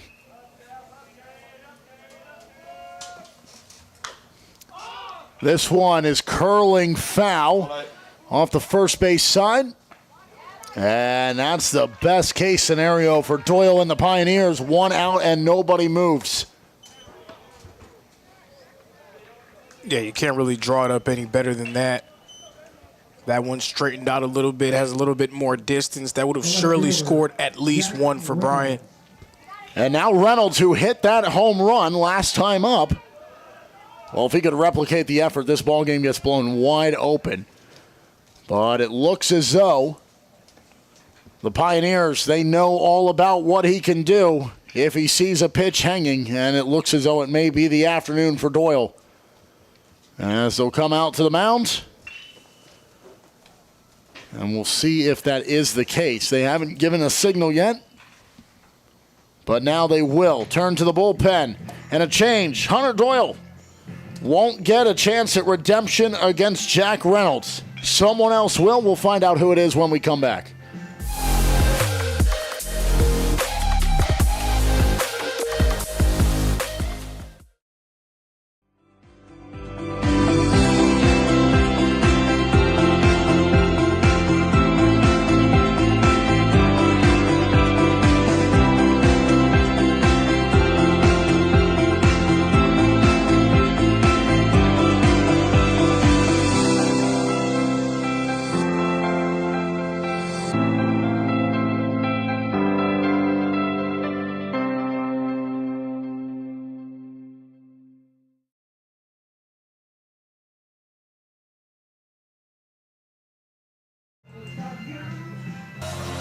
God, their numbers on the front are small.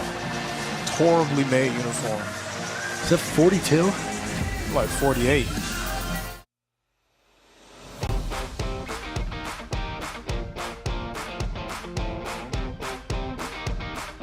The Bays Mountain Park Adventure Course. Gear up and climb the Hawk's Nest. Work together as a team to complete 4 high ropes challenges, all while suspended 40 feet in the air. Finish with a zip through the canopies on our 310-foot zip line. Our ground course features 9 exciting challenges and is perfect for large and small groups. The Bays Mountain Park Adventure Course. Thrilling fun for group events, parties, and field trips.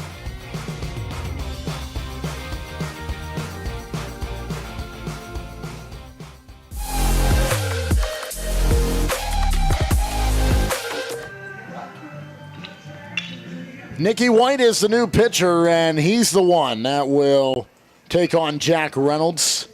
I think if the bases weren't loaded, that Hunter Doyle maybe has a chance at redemption here against Reynolds. But in this situation, bases loaded, 1 out, you can't put Doyle up against the guy that just took him yard last time they faced each other.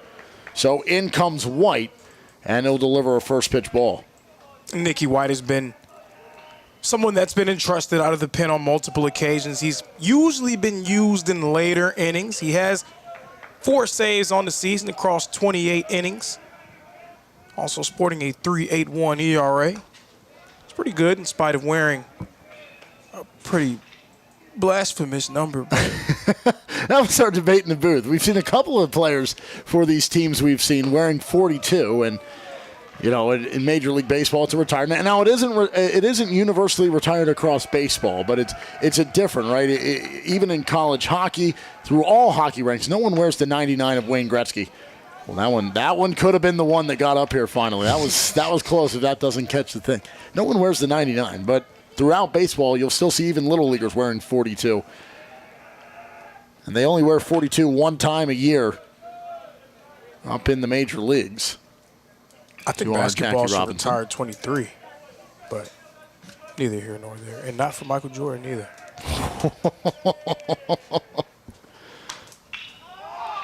Bold takes up here in the booth. Will this get down? It will not. It is caught to end the at-bat, and Reynolds off without anybody moving, and it is back-to-back foul pops that have been caught by the first baseman. The first baseman, Brody Genter. And Exesian picks up 2 much-needed outs with the bases loaded, and this could be a massive momentum shift if no one comes home from a bases-loaded, no-out situation, and the Pioneers are able to work out of it. Absolutely, especially when you consider, again, the potency of Spartanburg Methodist offensive attack. You're in a situation with the bases loaded. You know that Spartanburg Methodist, you would like to hold them to no runs, but you know that they're very capable of putting something up in a hurry. You don't want to let these chances go to waste.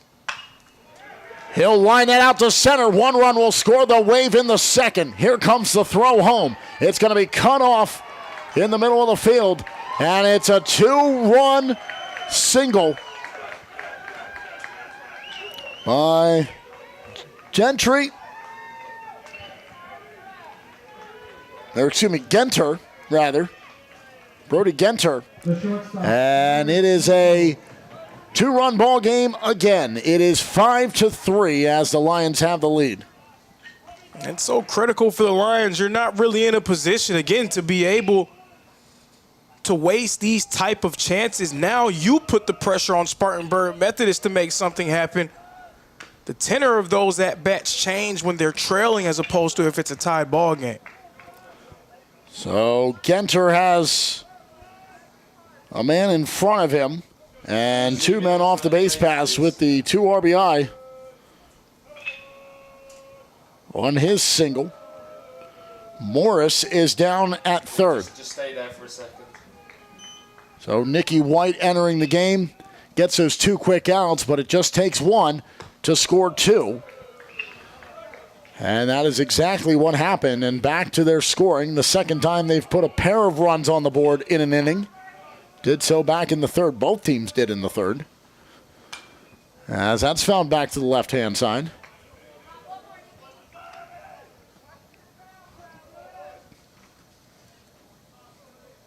Now you got to remember, White inherited a tough situation. Those runs do not credit to him.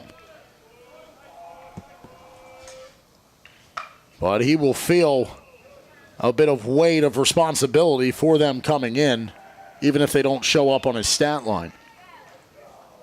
He fought valiantly just to get those 2 outs with the bases loaded. And those were big because those runs, while they do still come in, it could have been a whole different situation had those balls been in play and not in foul territory for Exesian to go over and catch. Could have just really cascaded into runners reaching base and continuing the inning. But instead, 2 outs, a payoff pitch. It's ball 4. And White has now walked the bases loaded. 2 of the ones on are his responsibility. Second baseman, Denaj. Show me the full thing now.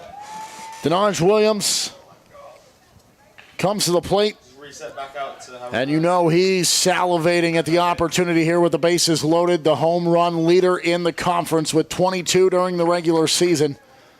He would love to get a hold of one here, but anything that leads to a base hit would score another run. Bases loaded, 2 outs. Campos walked to first. Doyle sitting in the dugout can do nothing but watch as 2 of the 3 runs he was responsible for when he left have come across the plate. The last one is at third. And the umpire will call time before we get the next pitch here with a 1-1 count.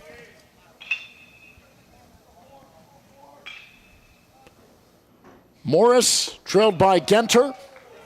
And Campos down at first, and it's 2-1 here to Williams. And if this inning stays alive, what a shift this would be. Williams into the gap. That gets down for a base hit out to left field. They wave home the second run. 2 more score. And the freshman of the year comes up with a 2 RBI single and keeps the inning alive, and it is now a 4-run ball game. It is 7-3 here in the top of the 6th inning. And the AAC tournament has turned into a showcase for Denaj Williams, the freshman of the year. Time and time again, stepping up for his Bryan College baseball team. Had the double that would turn into the run to knock off Milligan last night. Now added insurance to the score line here in the 6th inning.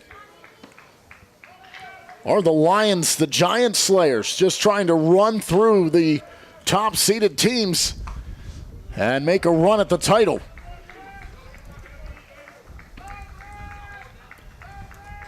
And again, that logjam between 4 and 9, they are all playing for something very significant. We can assume to this point, well, we know Johnson and Milligan likely they're going to be in Tennessee Wesleyan as well. Those teams in between 4 and 9, if they can have a great week, get to the championship series, potentially win it, they can crash the party and get into that 40-team field. 3-0 is a 3-1 count.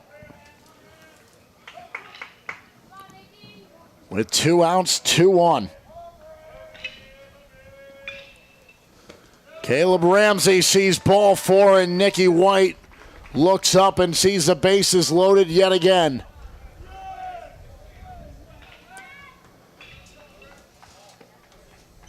Regardless of how things go and what decisions are made as this game goes along, you do have the benefit of the doubt should things continue to unravel for White and the Pioneers. And there is still that lifeline of the double elimination in the tournament. And we'll see if White is going to get an early exit and not be able to complete the full inning. And it looks as though maybe that would be the case. Or are they just trying to calm him down? Still action in the bullpen, but the gate is not opened as of yet. Yeah, you do have that extra game at your disposal, but you've already pulled your starter. So with that being the precedent that's been set, a guy in Nicky White who's already gone 26 pitches trying to get out of this inning may have to go to another arm to secure that third out. Coach has already shown he's willing to do it.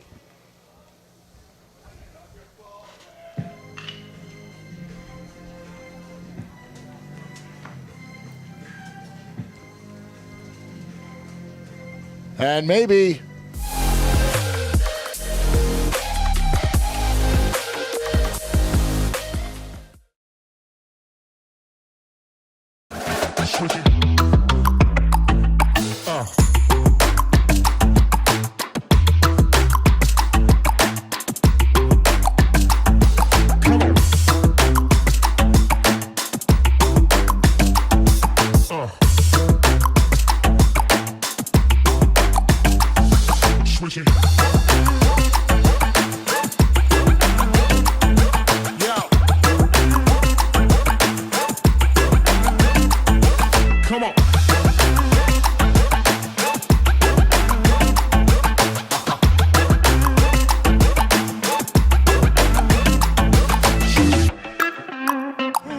Feldner. Nice pitch there by Presnell. Gets the unironically one of the greatest produced songs ever. Corner of the It's very unironic. So this is Wes.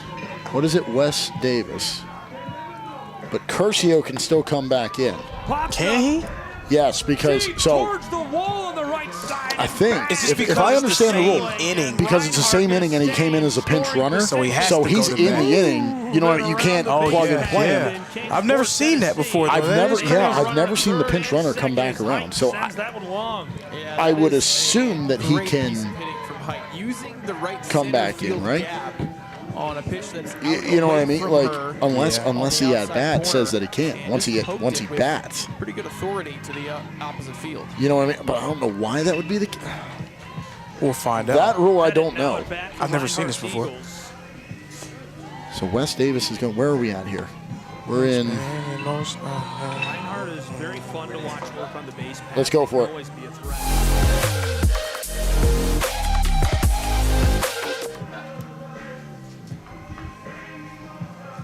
So the pitching change sees Miles Feldner be the man who takes the reins, trying to do what Nicky White could not. And he will come in and inherit a bases-loaded, 2-out situation. And Wes Davis, who came in as a pinch runner for Will Curcio.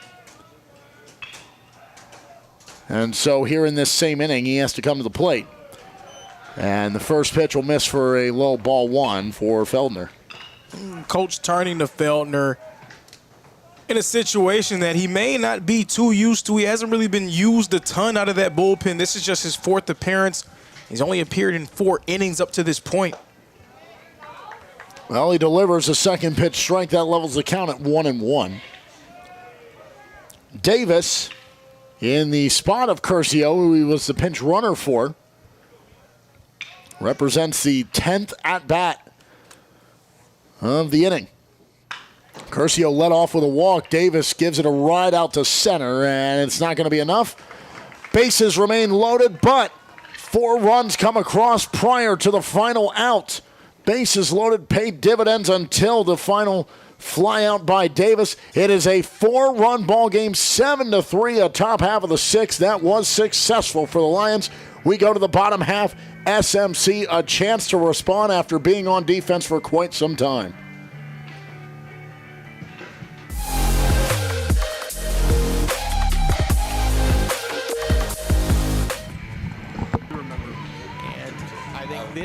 here this inning will be indicative of how this game will go for Reinhardt in that same category.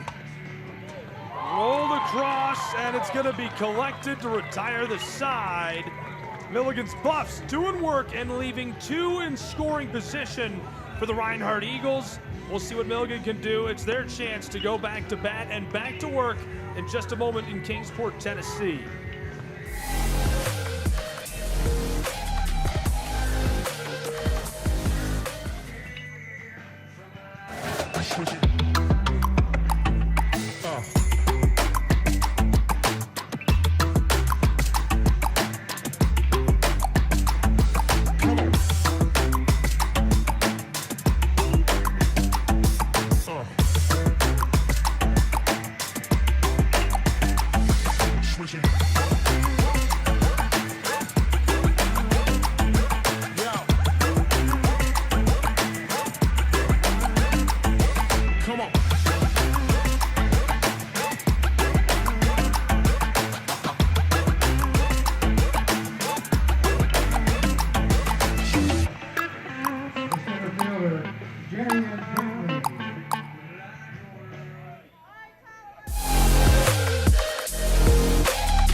Finally, the Pioneers get a chance to try to avenge the 4 runs that came through after 10 batters came to the plate. And actually, it was 10 true batters because the pinch runner for Curcio was Davis, and he had to take the at-bat in the inning. So 10 different faces came to the plate, and we saw 3 different faces in that inning on the hill for the Pioneers, and that throw, which would have been tough from the outfield grass just behind third base, will pull Genter off the bag, and that's what you want. It's a leadoff single for Pinckney to start the inning.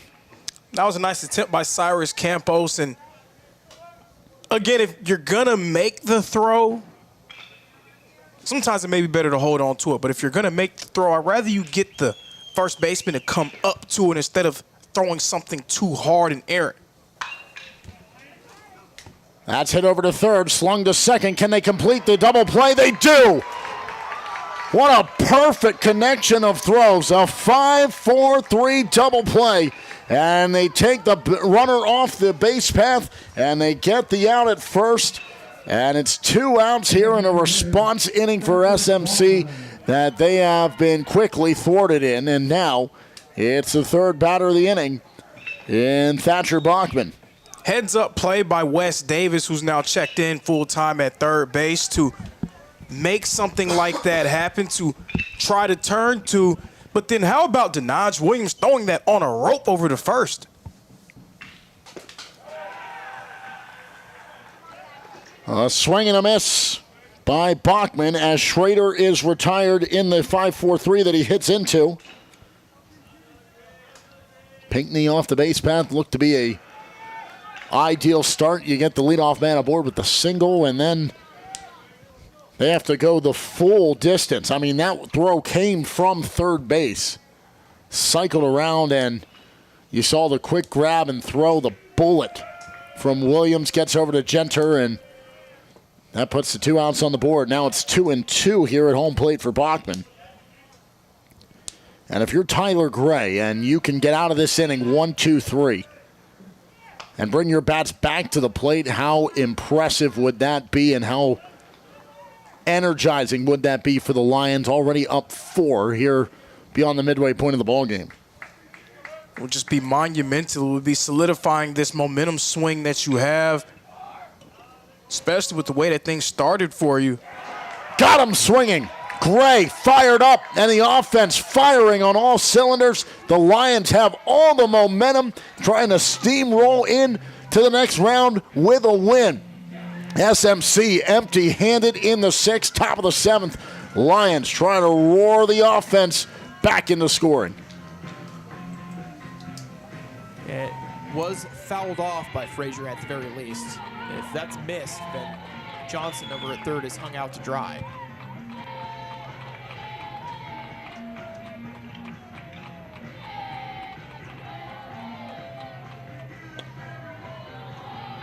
Delivers that. Count goes up and evens at 1. Yeah, first start of the tournament for Lily Frazier, a 270 hitter with 8 runs batted in for the year in her freshman season with the Buffaloes. Showing bunt. This is right inside of the line, and they get it to go again. How about that? Molly rolling home to make it 3-0 Milligan Buffaloes with a great bunt. A squeeze bunt play where Frazier's really just trying to give herself up, and it ends up in a bunt single instead as Reinhardt's unable to make the play. What a start for Milligan. I cannot believe they've already scored 3 runs. This is a look at the bunt that got it done. And you said it, the squeeze bunt right there, just perfectly done. Inside of the chalk, you can see Molly cross the plate for the 3rd run of the game for Milligan's Buffs. Yeah, the Buffaloes, 3 runs in 2 innings. This is much better than their showing last night against Troop McConnell, in which they were shut down. We're red hot. This is strike 1, but you're not feeling any pain right now with just 1 away. And you've scored a pair of runs in this 2nd inning. Yeah, Worley in the 9th spot. She gets a base hit. We're back to the top of the order for the Buffaloes as well. And that goes for the strike. Leading off is the designated hitter.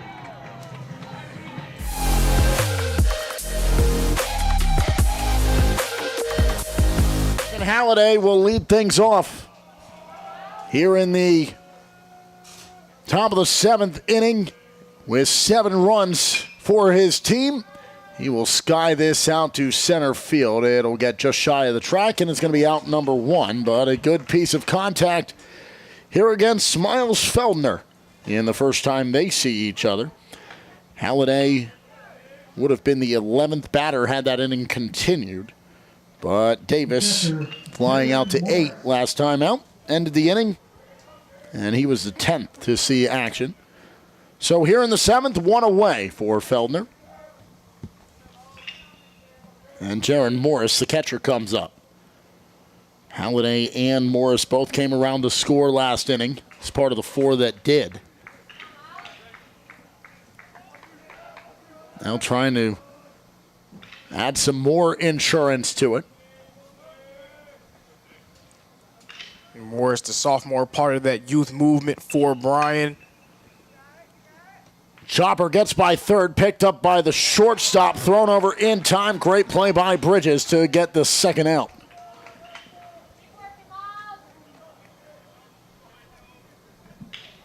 The right fielder, Cade Cook.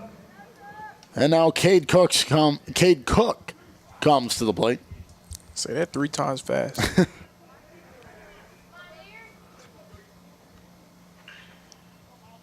2 outs, nobody on. Cook hoping at some point the fortunes this week will reverse. Still nothing to show out of his at-bats.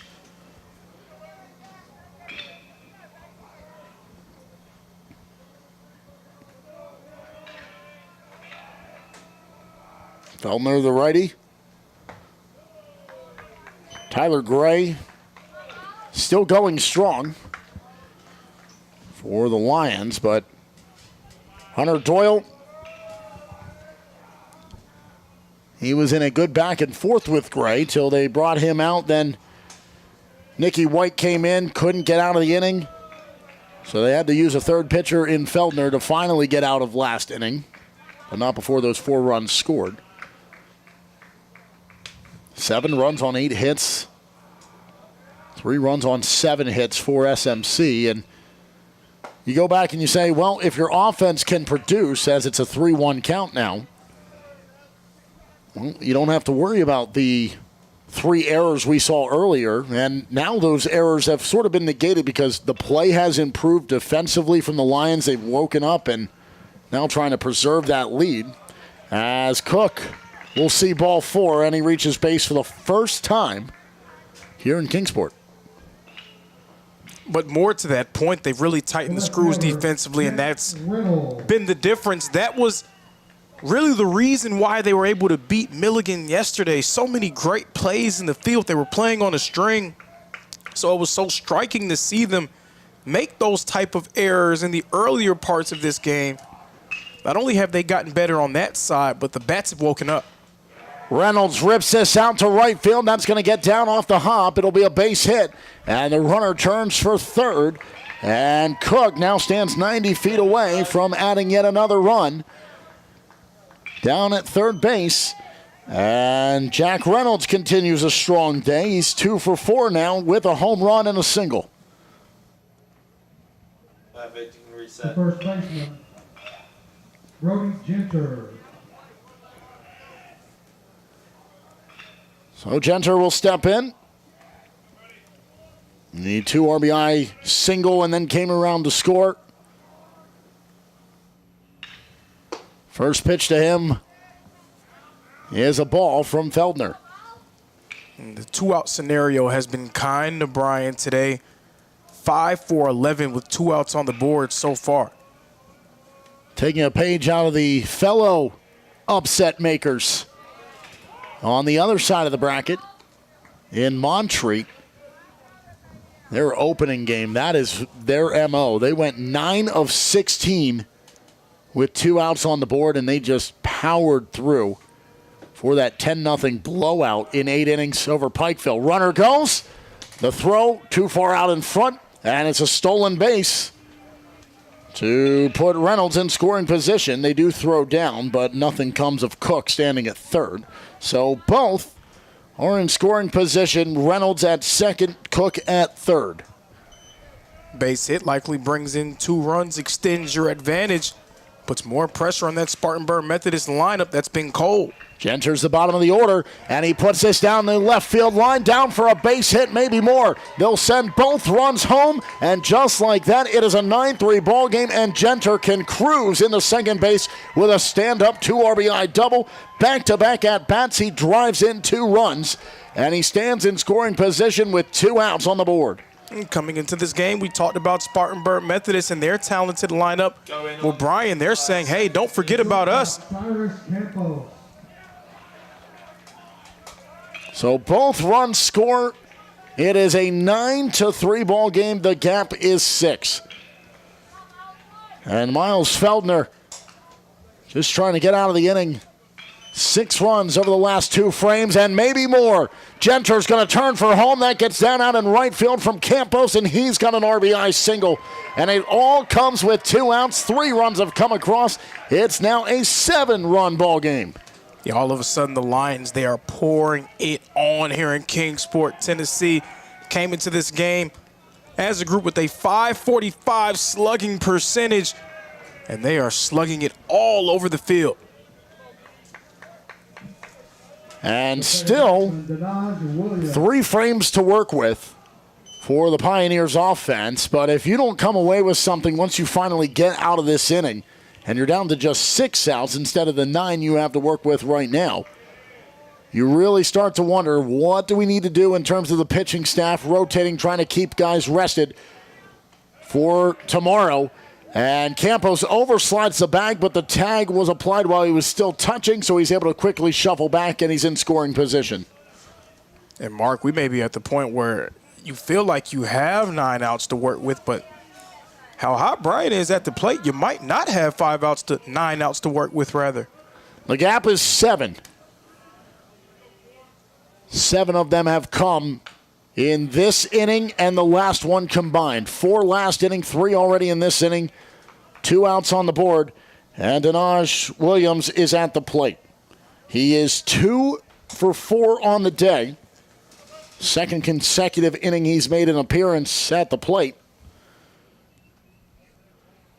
As the whole order came up last time up. And that misses. It's 2-1. Williams has the double and a single. He would love to keep the inning alive here. Campos in scoring position there at second. 2-1 from Feldner. Outside, 3-1. Such a tough situation for a pitcher who coming in only went 4 complete innings entering today. He's only appeared in 4 games. To put him in this spot against such a talented lineup, real tall task. He'll deliver the 3-1. Chopper over to second. It's going to be tough for Williams to beat it out. He cannot. And finally, the inning comes to an end. They strand one, but not before 3 runs come across. 7 combined in the last 2 top frames. And it's a 10-3 ball game. Bryan trying to keep the momentum rolling and improve to 3-0 here in Kingsport. Still 9 outs to play with for SMC. Problem is, there's still 6 outs left for the Lions to try to add to their lead when we come back here to Kingsport.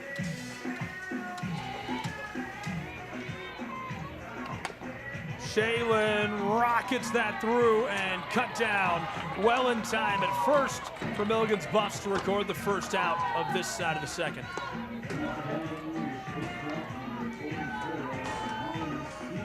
Molly Stevens, second to bat in this second inning.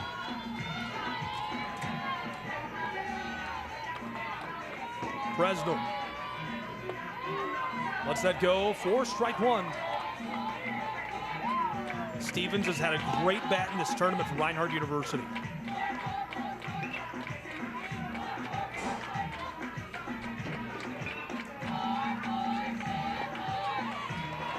Again on the body. Count is evened at 1. Reinhardt is trailing 6-0.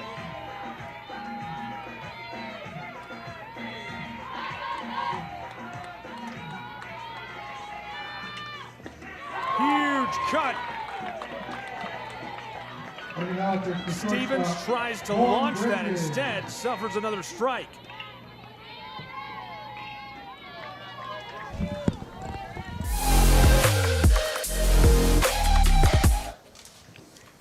Bottom of the order in Cohen Bridges, and he's proven to be a successful 9-hole hitter, but he needs to have success here as his team has seen the Lions just pull away over these last 2 frames. 7 combined runs in the 6th and the 7th.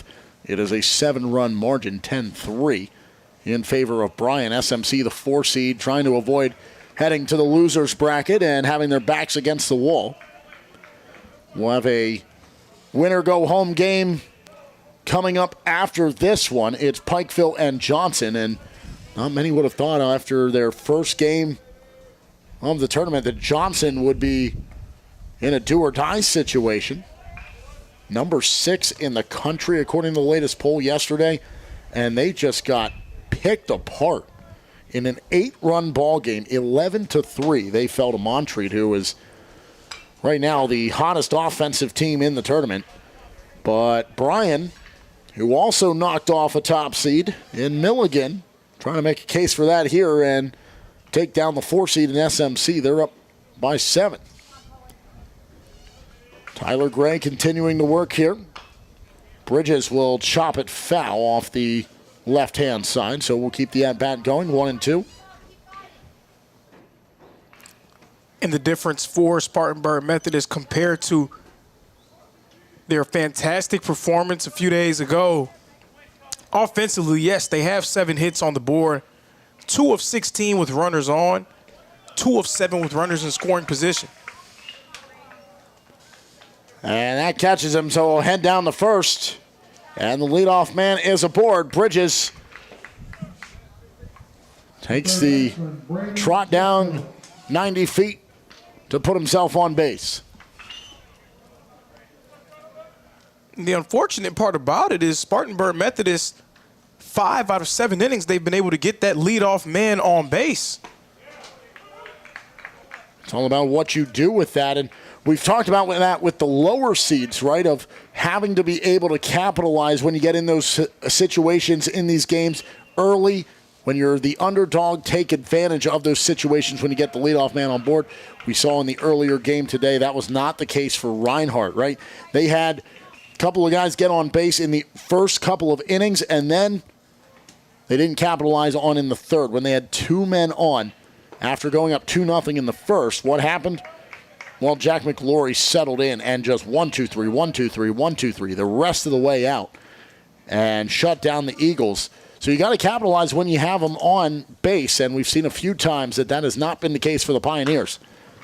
This one's going to get out into the gap in left field, And so they're trying to make me eat those words. Pioneers have 2 on here to start the inning. Yeah, another situation with runners on base. Let's see if you are able to find a way to get something going. You got to do so quick, fast, and in a hurry when you're trailing by 7 runs. So Jeff Coate goes to first on the single. Bridges stands at second after he was hit by the pitch. Elijah Franz 1 for 2. And he'll lift that out to left field. It will carry about 5 yards shy of the track. And it's out number 1, and the runners stay put. An unfortunate location for that pop out, not allowing runners to advance. And how about this? This is a tough break for us. You got the wind blowing, and it just kind of creeps in here every once in a while. But here in the shade, it's not like we're cold, but you're not warm either. A little bit of sunshine, you stick your hand into it through the window, and it is just a drastic temperature. That's ball game temperature right there. Up here in the booth, just give us a skylight at least. Yeah, it needs to shift a little bit here so we can kind of. Here's the 0-1, and that's fouled back for Exesian. Exesian 1 for 3, had the single in the 5th. He got stranded there. And that's part of what we're talking about. You get the guy on board and then you do nothing with it, and that's been the case for SMC here for the majority of this ball game. And really, those runs that have come in the second and third, they were in large part due to the mishaps and the self-inflicted wounds by the Lions. And since they committed those 3 errors that led to those runs, they have played a stellar defensive game. It just took the defense a little time to settle in. Yeah, 3 runs on the board, definitely not indicative of the performance of Tyler Gray. 0 earned on his card. And reaching for that is Exesian to stay alive here in the at-bat. It's 1-2. 1 away, man on first. That is Jeff Coate. And the man on second is Bridges.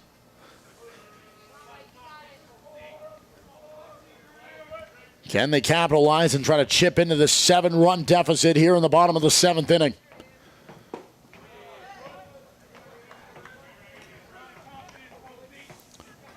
Well, Gray has not had the, let's call it the cruising type of day that we have already seen in our earlier game. He has put on a very, very valiant effort, especially here into the 7th. And he rings him up. And that is strike 3 to put out number 2 on the board. Got him looking. Exesian goes down. I swear, they can hear us up here. All day. Offense hasn't really done much. There was the home run in the Milligan game. Oh, they've had the errors. They have that great 5-4-3 double play immediately after. The wind is blowing blowing to right field. Half a second later, that ball was headed that way. You got to plant an earpiece down there somewhere. We're going to go clip that one, save that, and say, see, I can get paid to be a fortune teller. Well, this one's taken for a ride out to center field. It'll stay on the green turf, and it's caught for out number 3, and that's what we were talking about. Get them on board. What do you do with them? Pioneers do nothing with the runners on. Another 0 posted by this Lions defense.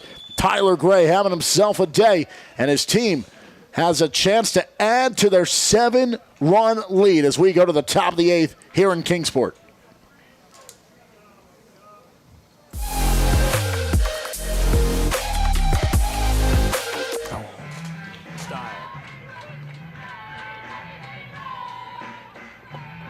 Right shows bunt. She'll take the freebie, a walk down to first. Lead runner for Reinhardt at third in prime scoring position. Lost in all this is that the Buffaloes really just need one more out in this inning to stop the bleeding. But they're going right through the gauntlet in the middle of the order right now for Reinhardt. And Presnell has lost the zone a little bit. Molly flashes the gloves, showing, hey, I'm going to throw you down. Everybody kind of gets back a little bit as Presnell. You said it best. The bases are loaded. There's been 2 away for a long time. As this is going to be controlled and across as Reinhardt is retired by Milligan's Buffs. And that'll end the side as Reinhardt is trying to plead their case that was not an out.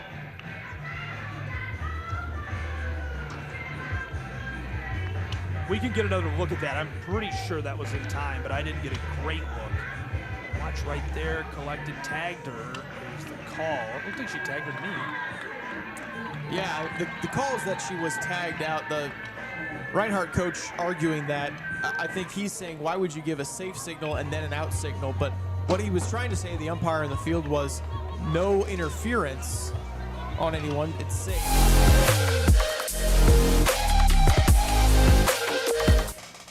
Well, Caleb Ramsey comes to the plate here in the top of the 8th inning, and he's probably wishing we would have started the inning about 30 seconds earlier as he puts that. That is a...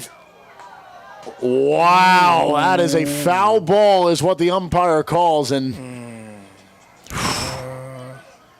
at least from up here. I'm going to say it's a bad call. And he looks over over to the dugout and for the Lions who give him a heckle, and he asserts his dominance as the man in charge and says it was foul. That looked really, really close down there to be a fair ball, and that would have rolled for a long time. Yeah, you the can't way that say was curling. It. I'll say it. It looked really, really fair. It looked really fair.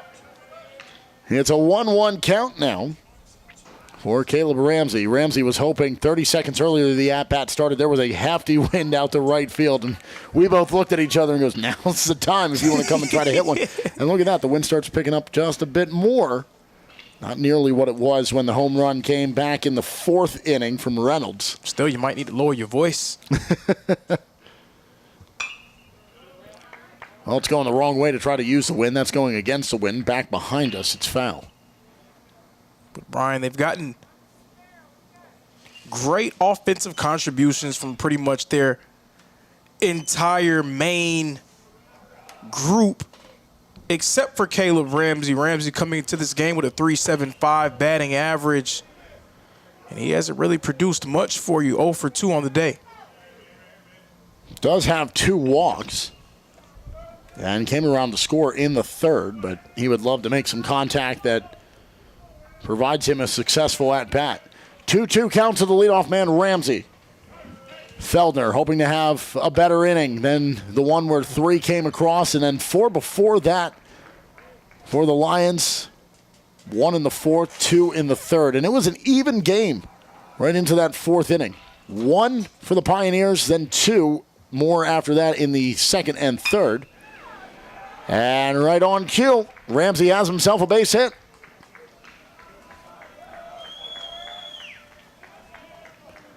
So they were trading, really it was a 2 sandwich, right? The 1s were the bread and the 2s in the middle. That's a meaty sandwich there. The 4 runs combined in the 3rd. You get the 1 run by the Pioneers in the 2nd, and then the 1 in the 4th. And we were 3-3 there, and it felt like this could be a real lengthy stay at 3-3. It only lasted an inning and a half. And then when the top of the 6th came around, that's when the 4 came in, and then the 3 last inning. And the leadoff man is aboard in Ramsey. Yeah, Bryan completely breaking this game open in that 6th inning, seeing 10 batters. Runner goes, and bunt is shown. And it pops back, and what a jump that was by Ramsey. He was off and running. There was no doubt about what he was doing. 8 hits, so it's not like SMC hasn't had some offense. They just haven't, as we said, been able to capitalize when they get them on base. It's all fine and dandy to get a base hit, but if you do nothing with it, that's where you're going to find yourself down 7 runs here in the 8th inning. Second game of 4 on the day here from Hunter Wright Stadium. Wes Davis came in as a pinch runner and now in full time over at 3rd. This is his 2nd at-bat. His first one came in the same inning he came in as a pinch runner. He was the 10th batter and also ended that inning with a fly out to center. Shows bunt, and it's an 0-2 count.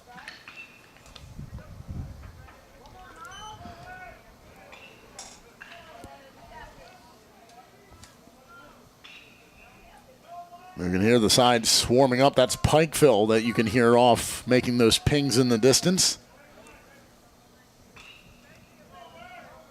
Need to continue the offense they found against Truett McConnell and not what they had in their first game against Montreat when they were blanked 10-0 in 8 innings if they want to try to hang with Johnson in the game following the conclusion of this one. 0-2 count. Just breaking it up was Feldner. Now the righty's going to come home. And that one, a high-fired miss. It's into the backstop and an easy coast in on the wild pitch by Feldner. I was just about to say, other than the well-opportuned hits by the Lions and taking advantage of those gaps, defensively, there hasn't been an error. It's been a relatively clean game by SMC, but it's just been well-placed hits and well-timed hits to take advantage on the scoreboard. And then this is lifted out to left. That's going to stay in. And Davis is retired on an F7 out there by Martin. And to that point, has been pretty clean defensively from Spartanburg Methodist, but the final nail in the coffin could be some costly mistakes. So you need to maintain that cleanliness just to give you a chance, give your bats a chance to wake up with what you hope 6 outs at your disposal.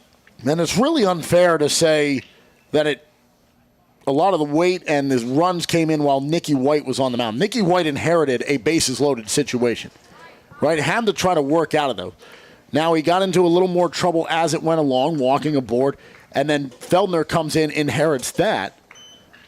But now Feldner has given up 3, and it's more so the case for the guys coming out of the pen. They're running into a team that had momentum, right? And you run into a dicey situation for White that no one wants to come into.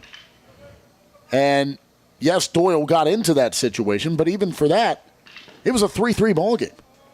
Hunter Doyle had a great start to the ball game, keeping pace with Hunter Gray. It's just been that the offense has been more efficient for the Lions, and so Gray has not had nearly the pressure that the 3 that have come to the mound wearing blue have had.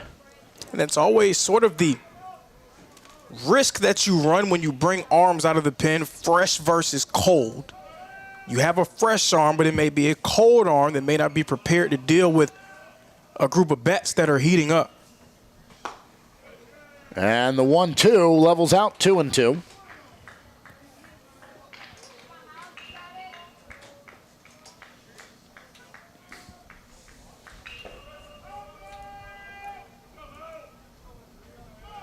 Halliday 2 for 4 on the day. Has scored a run to go along with a single and a double. Last night's hero in the 9th inning now faces a 3-2 count. He has a man on in second.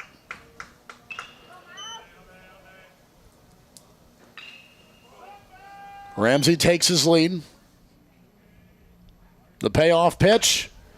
And that's lifted out to left field, and Ramsey's not going to tag up because the left fielder in Martin is able to just snap his eyes to third, so no sense in trying to make the run and risk ending the inning.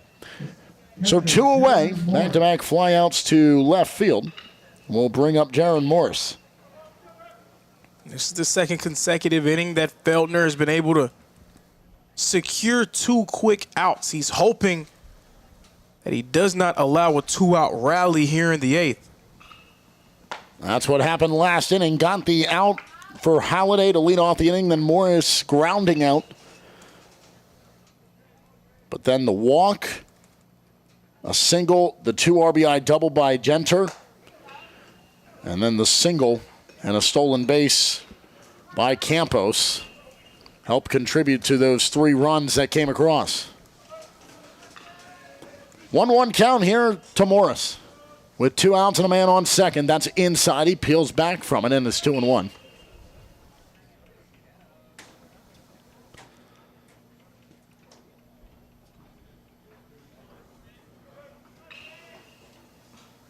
(10-3) ball game. Morris awaits. Got him the swing and miss. It's 2-2. Hunter Doyle, his day ended 5 1/3, 6 hits, 6 runs, all of them earned, and 3 walks through 25 batters faced. But you look at the outcome I said about White and how he had to walk into that unfortunate situation. Mickey White goes a third of an inning, gives up 2 hits, a run scores. It was earned.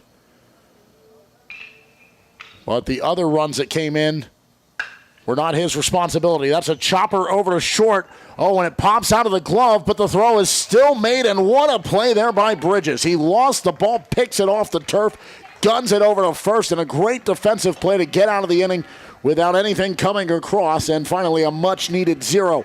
Now, after 7 runs over the last 2 before that, the Pioneers post a 0 and bring the bats back to the plate, but they need to start converting. Otherwise, they're into the loser's bracket when it's all said and done.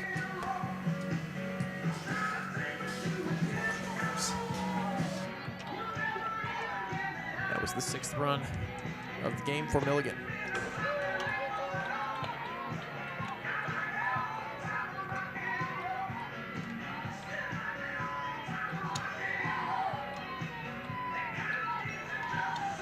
Hitting with a chant, 2 balls in a row.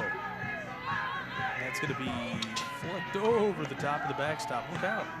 You know, I think on 2-0 like that right there, that's probably not the pitch Frazier wants to take a swing at. I'd probably take that pitch. It's going to be a tough one to hit anyway, in on the hands. But a freshman still kind of learning the game at this level. Huge cut for the strike. Well done by Pettit.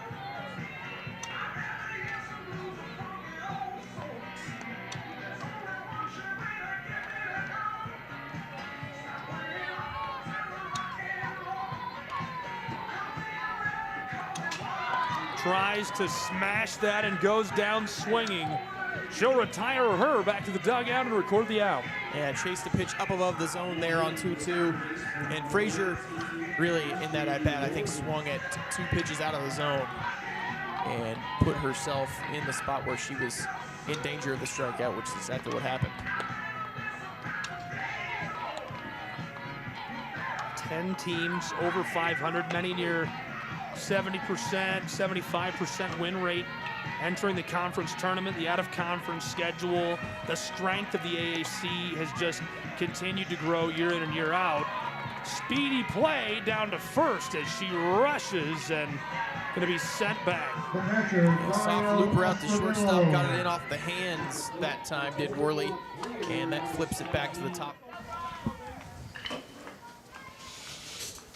Estradillo, the catcher, to lead things off here in the bottom of the 8th inning as the Pioneers are starting to run out of time. But they have done what they needed defensively, and they post a 0 in the top half of the 8th. But the Lions of Bryan College still leading 10-3, and this would be another momentum-building win for the Lions should they stay in the winner's bracket. 10-3. Estradillo working against Tyler Gray. Gray, the starter, still going deep. Third pitcher is Miles Feldner. On the flip side of things, Hunter Doyle got the start. Nicky White, then Feldner is the one we saw last inning. We'll see if he continues through. Again, overall, Spartanburg Methodist, 6 of their 9 guys in the lineup with hits. That's strike 3, and the Pioneers catcher goes down swinging, and it's out number 1. 6 of their 9 guys in the lineup with hits, but it's going to come down to what they were unable to do with runners on and runners in scoring position. 3 of 20 with runners on, 2 of 10 with runners in scoring position. And those type of numbers, you're not going to win many ball games with that level of inefficiency. So with a 2-0 count now is Pinckney. Ooh, I'll tell you what, that sun beaming down right here on the desk, that one little spot where I wanted to put my hand, that is hot to the touch. What kind of hot? And then, woo! Yeah. I mean, stark contrast to what we had the last 2 days. Definitely from what we had on Tuesday. Oh, I love that.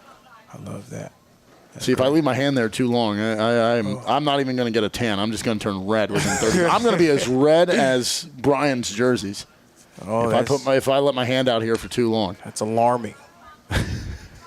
I am like, you walk to the mailbox, you come back, and it is just red.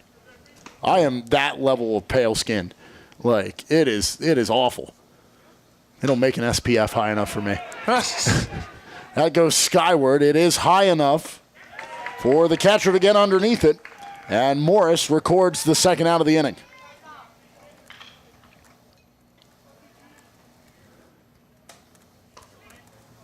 So Pinckney back to the dugout, and that brings up Schrader. Fielder Lane Schrader. And now down to their final 4 outs. They do have the bottom of the ninth as they're the higher seed, so they get to play on the bottom of the scoreboard. But the Lions have certainly made it a tall task to overcome. Grounded over to the second, thrown the first, and Schrader is retired. Not the time to go 1, 2, 3 for SMC, but that's exactly what happens. And we go to the top of the 8th, and the Lions can feel a third victory within their grasp.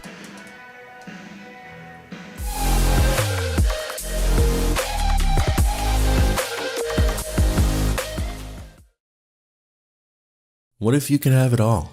A place to call home, a great job, and a safe and welcoming community to raise your family. You can have all that and more in Kingsport, Tennessee. For the past quarter century, Kingsport has been on a mission to reinvent itself. As the first professionally planned and privately financed city of the 20th century, Kingsport has earned the nickname the Model City. From award-winning educational initiatives to business incubators to the surrounding natural beauty, Kingsport is just the right size to have the amenities you need without the traffic and crime.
Alex Higdon comes in for the Pioneers in the top of the 9th inning. Trying to keep the offense off the board, give his team a chance with the 3 outs in the bottom half of the 9th to overcome this 7-run deficit and nothing more. The freshman out of Raleigh, North Carolina. And he's making his 12th appearance of the season.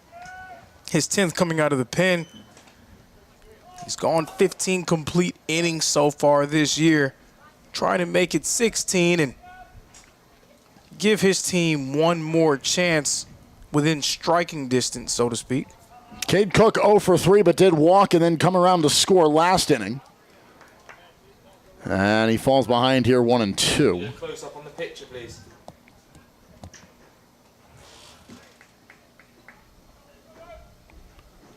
Perfect, thank you. So Higdon trying to prevail in the first batter he faces here in the top of the ninth. And it's away, and it's ball 2. Cheers.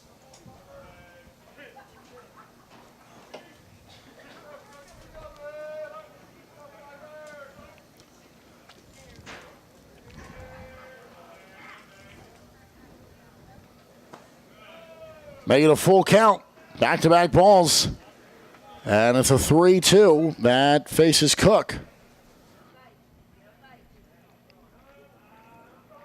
Cook only one of 2 guys who've come up to the plate to not record a hit yet. Ball 4, he takes back-to-back walks. I don't think he cares at this point. He's on base yet again, trying to add some extra spacing to this margin. Last 2 plate appearances he's reached. And we'll see if he can come around to score or not, like he did last time. So now Jack Reynolds. And Reynolds, pretty good day. Started with a fly out to center, and then that second one right on cue. As we talked about, the wind took it out right to the flagpole with the home run. Popped over to first, and then recorded a single and came around to score last inning. Well, that one gets a lot of height on it. And something near us here in the booth on a foul off the bunt.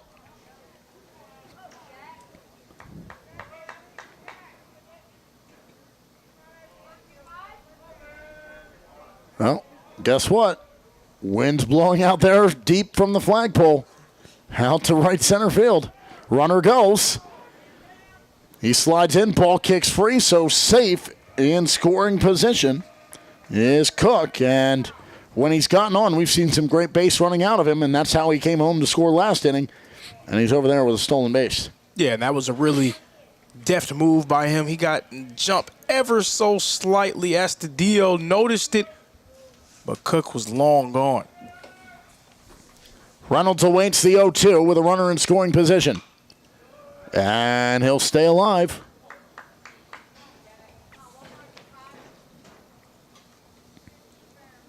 Pikeville down to our right-hand side. They're waiting at the gate for this game to come to an end so they can get into their dugout. They'll be the away team against the higher-seeded Bryan, who is down to the left-hand side. 0-2, rung him up, got him looking. And Reynolds is retired, and it's out number 1. First baseman Brody Genter. So Brody Genter, he's had a phenomenal outing over the last 2 innings. 3rd consecutive inning he's come to the plate, and that really tells you kind of how things unraveled here in the later stages of the ball game. 4 RBI with 2 hits in his last 2 at-bats. I beg your pardon. I am not correct. It is an inning in between. He has not come in 3. I just put it on the wrong line, wrong column. I was building out of the 8th inning. We're here in the 9th. So the stolen base has put Cook at 2nd. Reynolds is out on the strikeout here in the 9th. Genter will swing at that, and it'll pop foul, and he's hoping it can get closer to the dugout. Oh, watch out right there at the fence. And Exesian, are they going to say it caught the fence? I think they are. Well, no, I think they're going to say it looked as though the umpire said that it did catch the fence, but instead it's a head back to the dugout. And 2 outs here as Genter is retired. Well, all right. Yeah, I'm confused on the signal. The initial signal from the first base umpire would indicate that it hit the fence. Put the hands up. But I guess not. So Genter is out. And Higdon will deliver the first 2 pitches as balls to the shortstop in Campos. Reached on back-to-back occasions. He's reached 3 times today. Twice on walk. Had the single last inning. Stole second, got stranded there. And that's the first strike of the at-bat. Higdon's done his job up to this point. All you got to do now, secure this last out, give your team one more shot.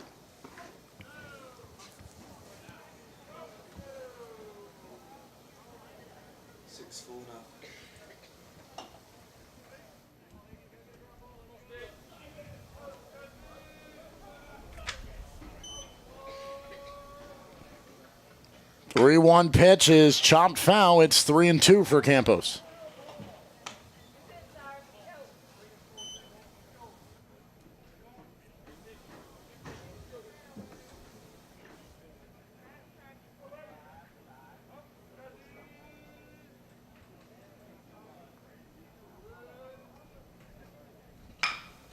That's a chopper over to first. Exezian will grab it, flip it off to his pitcher. That's out number 3. And they can't add to their advantage in the top half of the ninth. They strand a runner to the Lions, but they are well out in front by 7. Final 3 outs for the Pioneers. Otherwise, they're headed to the wrong side of the bracket and will be up against the wall with only one game to play with. It's 10-3, bottom of the ninth. Here we go.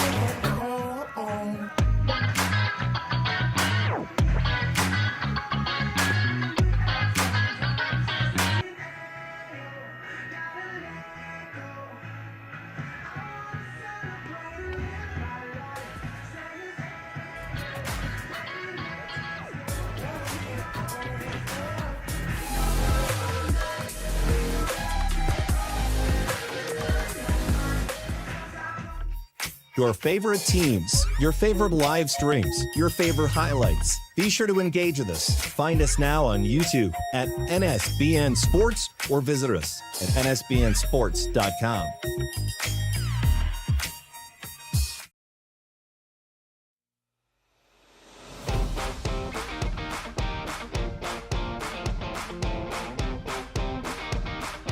The Bays Mountain Park Adventure Course.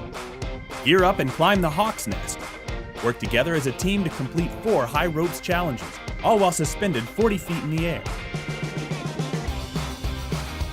Finish with a zip through the canopies on our 310-foot zip line. Our ground course features 9 exciting challenges and is perfect for large and small groups. The Bays Mountain Park Adventure Course.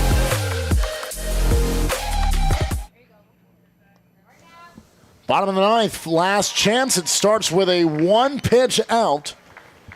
As retired is Satcher Bachman. He liked the first offering, doesn't like the result. His team's down to just 2 outs to work with. Here otherwise, the 4 seed is headed to the loser's bracket. Yeah, can't help but walk away from this game. Considering that everything holds, of course, you wouldn't be able to help but walk away impressed with how Bryan's performed. Second pitch, that's out the center. Oh, and a diving grab to come charging in by Caleb Ramsey.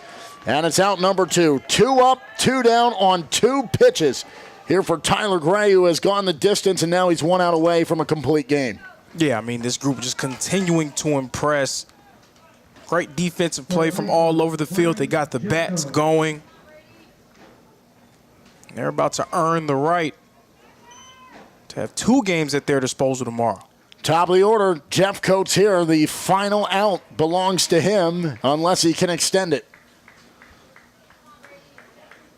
Tyler Gray trying to go the distance. And that's strike 2. He's out in front. Jeff Coates down to the final strike for the Pioneers.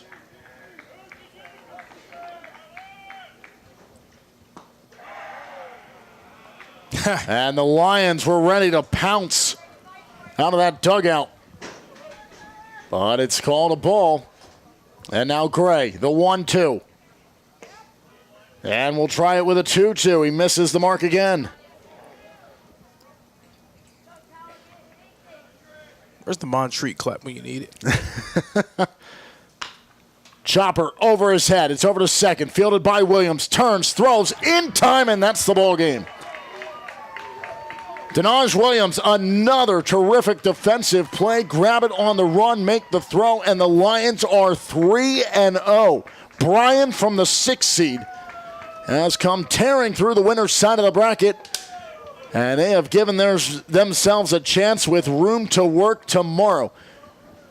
2 games to play with as they remain undefeated, and for the 4-seeded Pioneers in their first season in conference play, they will have just 1 game to play with to stay alive in this double elimination tournament. Pioneers, they just couldn't take advantage when they got guys on the base path, and the errors early in the game helped contributed to what SMC was able to score. Other than that, it was a tremendous outing by Tyler Gray in this defense once the Lions shored up their defensive problems from earlier. Yeah, they just had to lock in and get themselves together defensively. But Spartanburg Methodist, they're going to walk away from this game feeling like they left something out there, and they should. 3 for 20 with runners on, 2 for 10 with runners in scoring position. They had 8 hits, a lot of them inconsequential, and that's led Bryan to yet another win here in Kingsport. Tyler Gray goes the complete game. 8 hits, 3 runs, none of them earned. A walk and 4 Ks in 37 batters faced, and his team wins 10-3 as the 6th seed moves on in the win column, and SMC will have their backs against the wall tomorrow when they return to action. Down goes the 4 seed, up the 6 seed, and now we'll see the 2 seed with their backs against the wall. As we go back to the loser side of the bracket, Pikeville finally finds some offense, but can they keep it rolling against the juggernaut that took a misstep yesterday in the 6th-ranked team in the land in Johnson? That's the next game coming up. That's game 3 of 4 today. Back to the winner's bracket in the nightcap. But here for game 2, Bryan 10-3 over SMC. On behalf of our entire crew, for Lorenzo Robinson, I'm Mark Shelley saying so long from Kingsport as we bid you a pleasant adieu.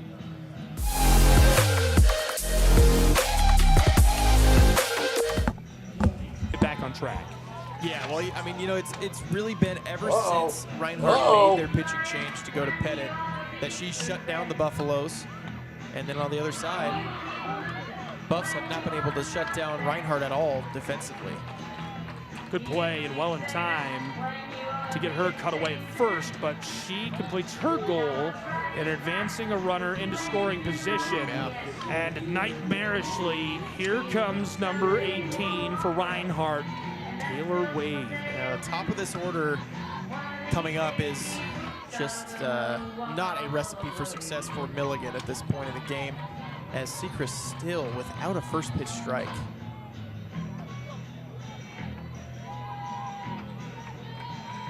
Caitlin Sechrist. She's tossed a dozen.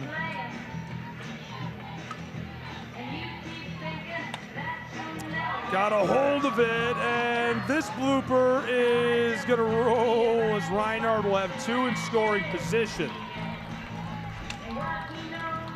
Yeah, Wade doubles down the right field line. The runner at second, Hutto, had to hold up at third base. She was held up by her coach at third. Yeah, she should have come home there. Yeah, it's tough because I don't think she got a great read off the bat whether that ball was going to land or not. But you're right. I think if she did get a better read, she should have been coming home and scoring and taking the lead for the Eagles, but may not have to wait long here. Shirley, 2 for 3 today. She's been hot. And a huge cut for the strike. Yeah, Sechrist finally does get ahead here against Shirley, and a lot of times when she gets ahead, that's when she does her best in the circle. Not a pitcher who has the most velocity, but again can get weak contact when she gets ahead and counts early and then expands the zone outside. Hitters will chase low and away against her, and that's where she gets her weak tappers back to the circle or third base or even first base.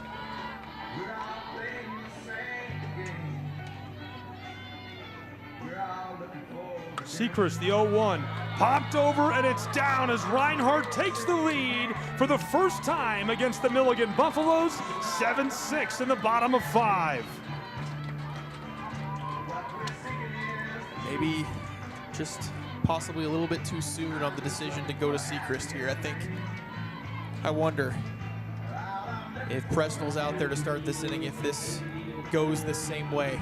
I mean, I wouldn't doubt it. You know, it started off with me saying, what's up with the pitching change before you're even through the lineup, or batting change rather, not long ago, and I was wrong about that. As this one comes through, you might be right. They maybe should have held off, because that is 8-6 for Reinhardt's Eagles, a 2-run advantage in the bottom of the 5th. Yeah, I mean, you look at the stat line so far for Sechrist, it is 4 hits, 4 runs, 3 of them earned on 2 walks as well, and only 1 out recorded, and she's being lifted from the game here. Change of the circle. We're going to make a change in the press box, and we'll be back.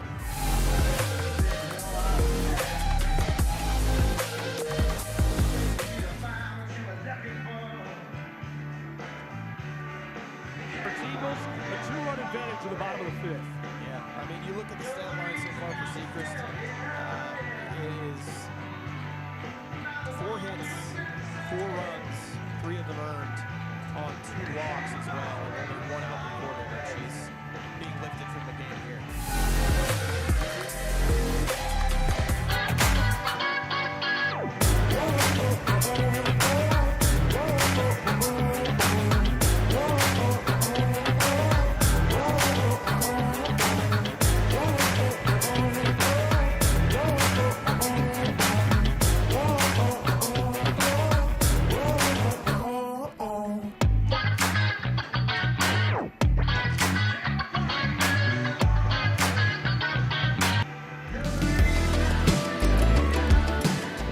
Want to watch your favorite Southeast teams in action?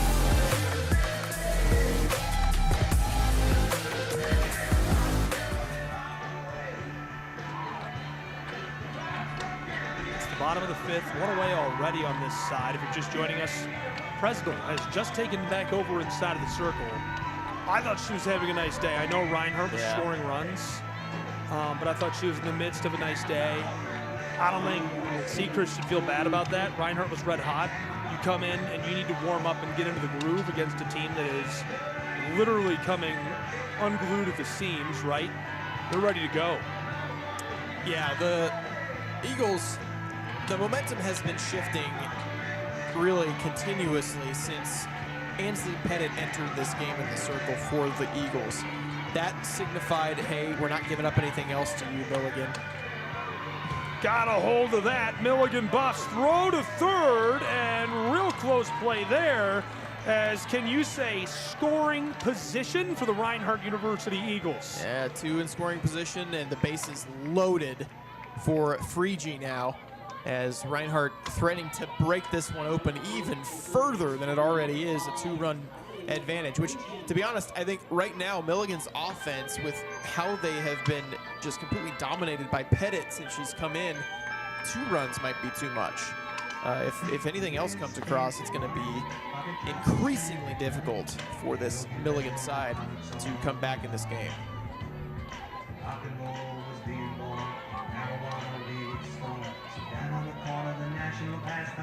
Frege is 0 for 3 in the box right now, though, for the Eagles. Got a hold of that. Working as she'll head down across, tagging up to come home. Make it another for Reinhardt University. 9-8 the lead over the Milligan University Buffs. They are cooking with gas in Kingsport. Yeah, Reinhardt gets ahead by 3 runs now here in the 5th. They've scored 5 times in this inning, which negates Milligan's 5-run inning from earlier in the game, which I think is notable, that Reinhardt has completely taken away that 1 inning. Not only that, they've turned the order over back to the top, or not the top, but where they started in the order. Yeah, I've gone all the way through the order in this inning. Olsheway hitting now, led off with a single.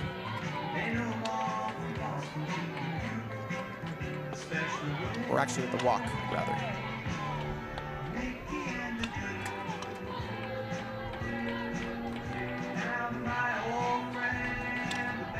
So the count even at 1 with 2 away, and Milligan's just got to get out of the side. They need an out here. That's all there is to it. Not a big deal.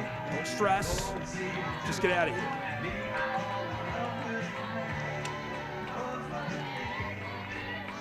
I mean, it is a big deal actually, but you know, I can't overstate what a big deal it is that they get out of here. But again, you can't freak out. You don't want to make it a big deal. Stay calm. 2 away, 2-1.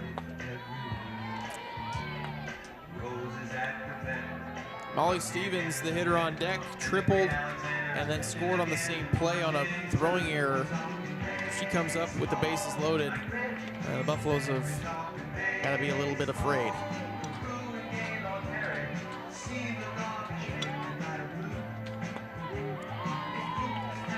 This goes to fill our count.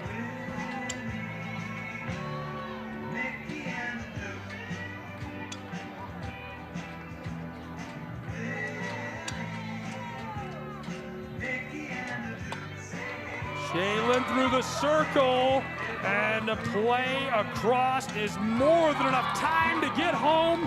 Oh my goodness, ELGSES, the Eagles are on fire. It's 11-6.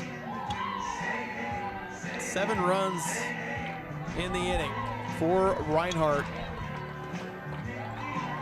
And they're up by 5 now against Milligan, who I think at this point down by 5, it is getting on the verge of being an impossible comeback to make against Ansley Pettit. Sorry, I'm from Philly. It's EAGLES.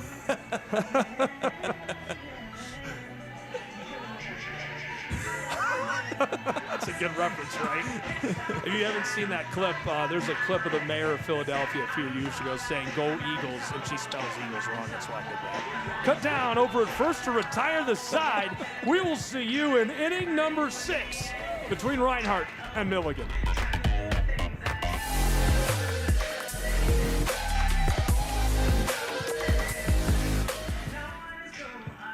What if you can have it all? A place to call home, a great job, and a safe and welcoming community to raise your family. You can have all that and more in Kingsport, Tennessee. For the past quarter century, Kingsport has been on a mission to reinvent itself as the first professionally planned and privately financed city of the 20th century.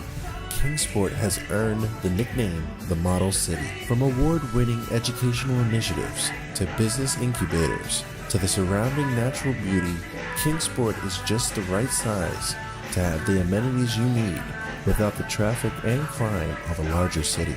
With a vibrant downtown, great shopping and dining, and a thriving local economy, Kingsport is the perfect place to call home. Ready to start loving where you live? Choose Kingsport. Visit movetokingsport.com and discover all the reasons why this charming town is the perfect place to call home.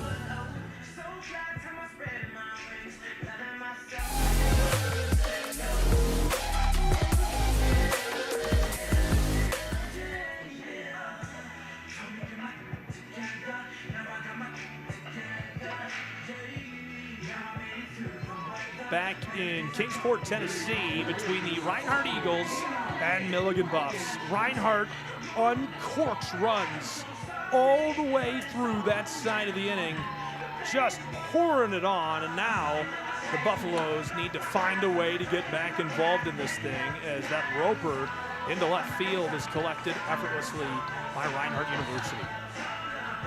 Yeah, I'm sure Buffalo dugout can sense that they're on the ropes here against the Eagles, and still facing Ansley Pettit out there in the circle. The Eagles seem unstoppable with her out there in the circle. Again, she's not given up a run since she entered this game for the Eagles. 4 innings. I guess technically she did allow 1 earned run since she entered, but the other 5 runs that were scored came off of Freegee. As that is going to be set across and controlled. Got her. Yeah, Wade comes in, makes the grab in center. And 2 gone very quickly for the Buffaloes. And this one is about over.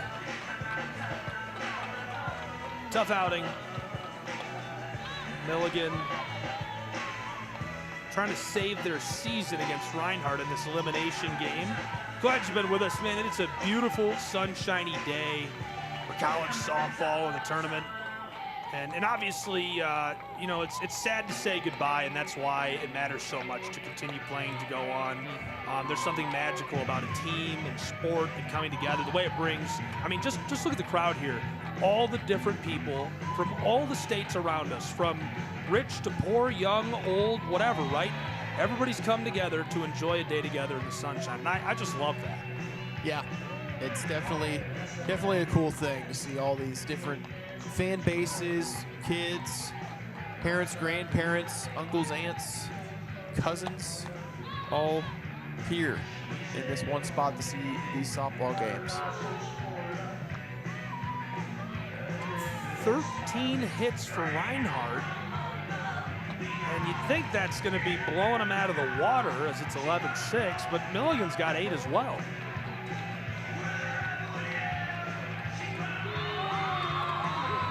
And there you go. Got her looking as that strikeout retires the side for Reinhardt University. Milligan going to go back on defense after allowing an explosive amount of runs to end the 5th.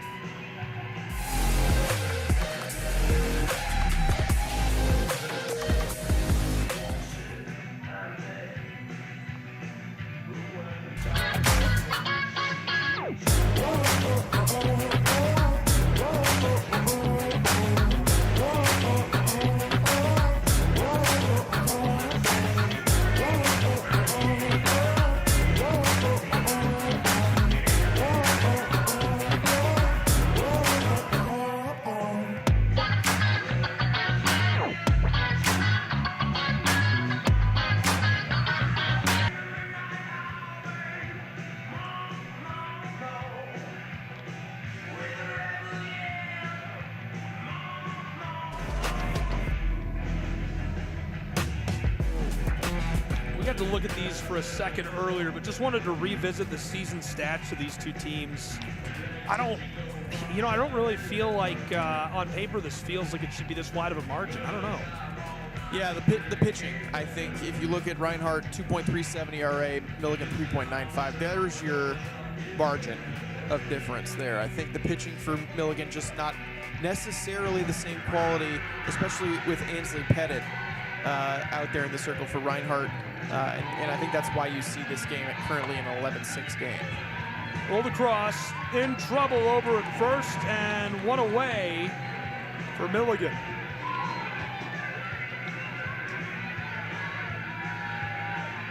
Yeah, that was pinch hitter Emma Scott that grounded out to second right there, and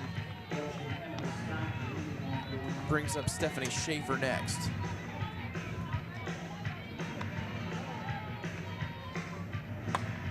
This is going to be roped across into the outfield and collected on the fly ball as Milligan looking to quickly turn the side and put us into the 7th, or they'll go back to back.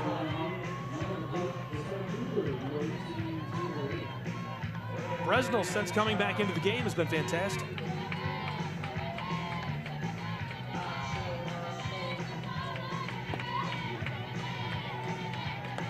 Maybe a little bit too little too late, unfortunately, for the Buffs. A big rally for Reinhardt. 7-run bottom of the 5th. Across, controlled, over to first and in time to retire the side.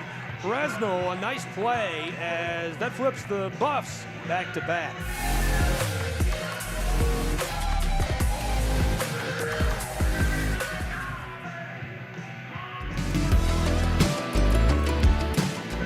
Want to watch your favorite Southeast teams in action? We've got you covered.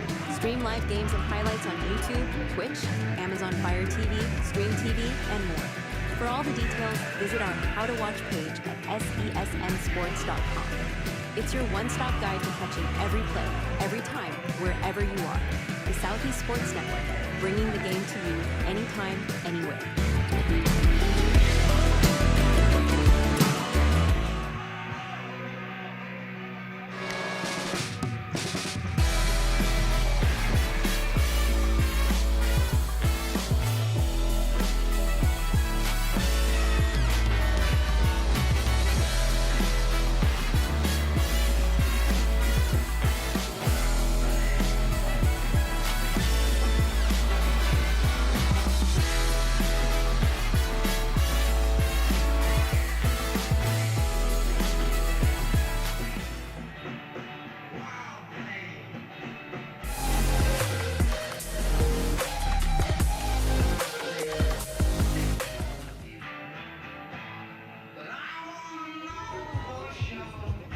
Welcome back to Kingsport.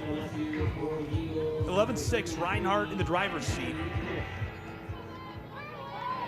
And Milligan a chance to come back. Yeah, they're 9-1 and 2 hitters coming up in this inning with Worley and then Vigil and Oler. Worley looking for a hot start.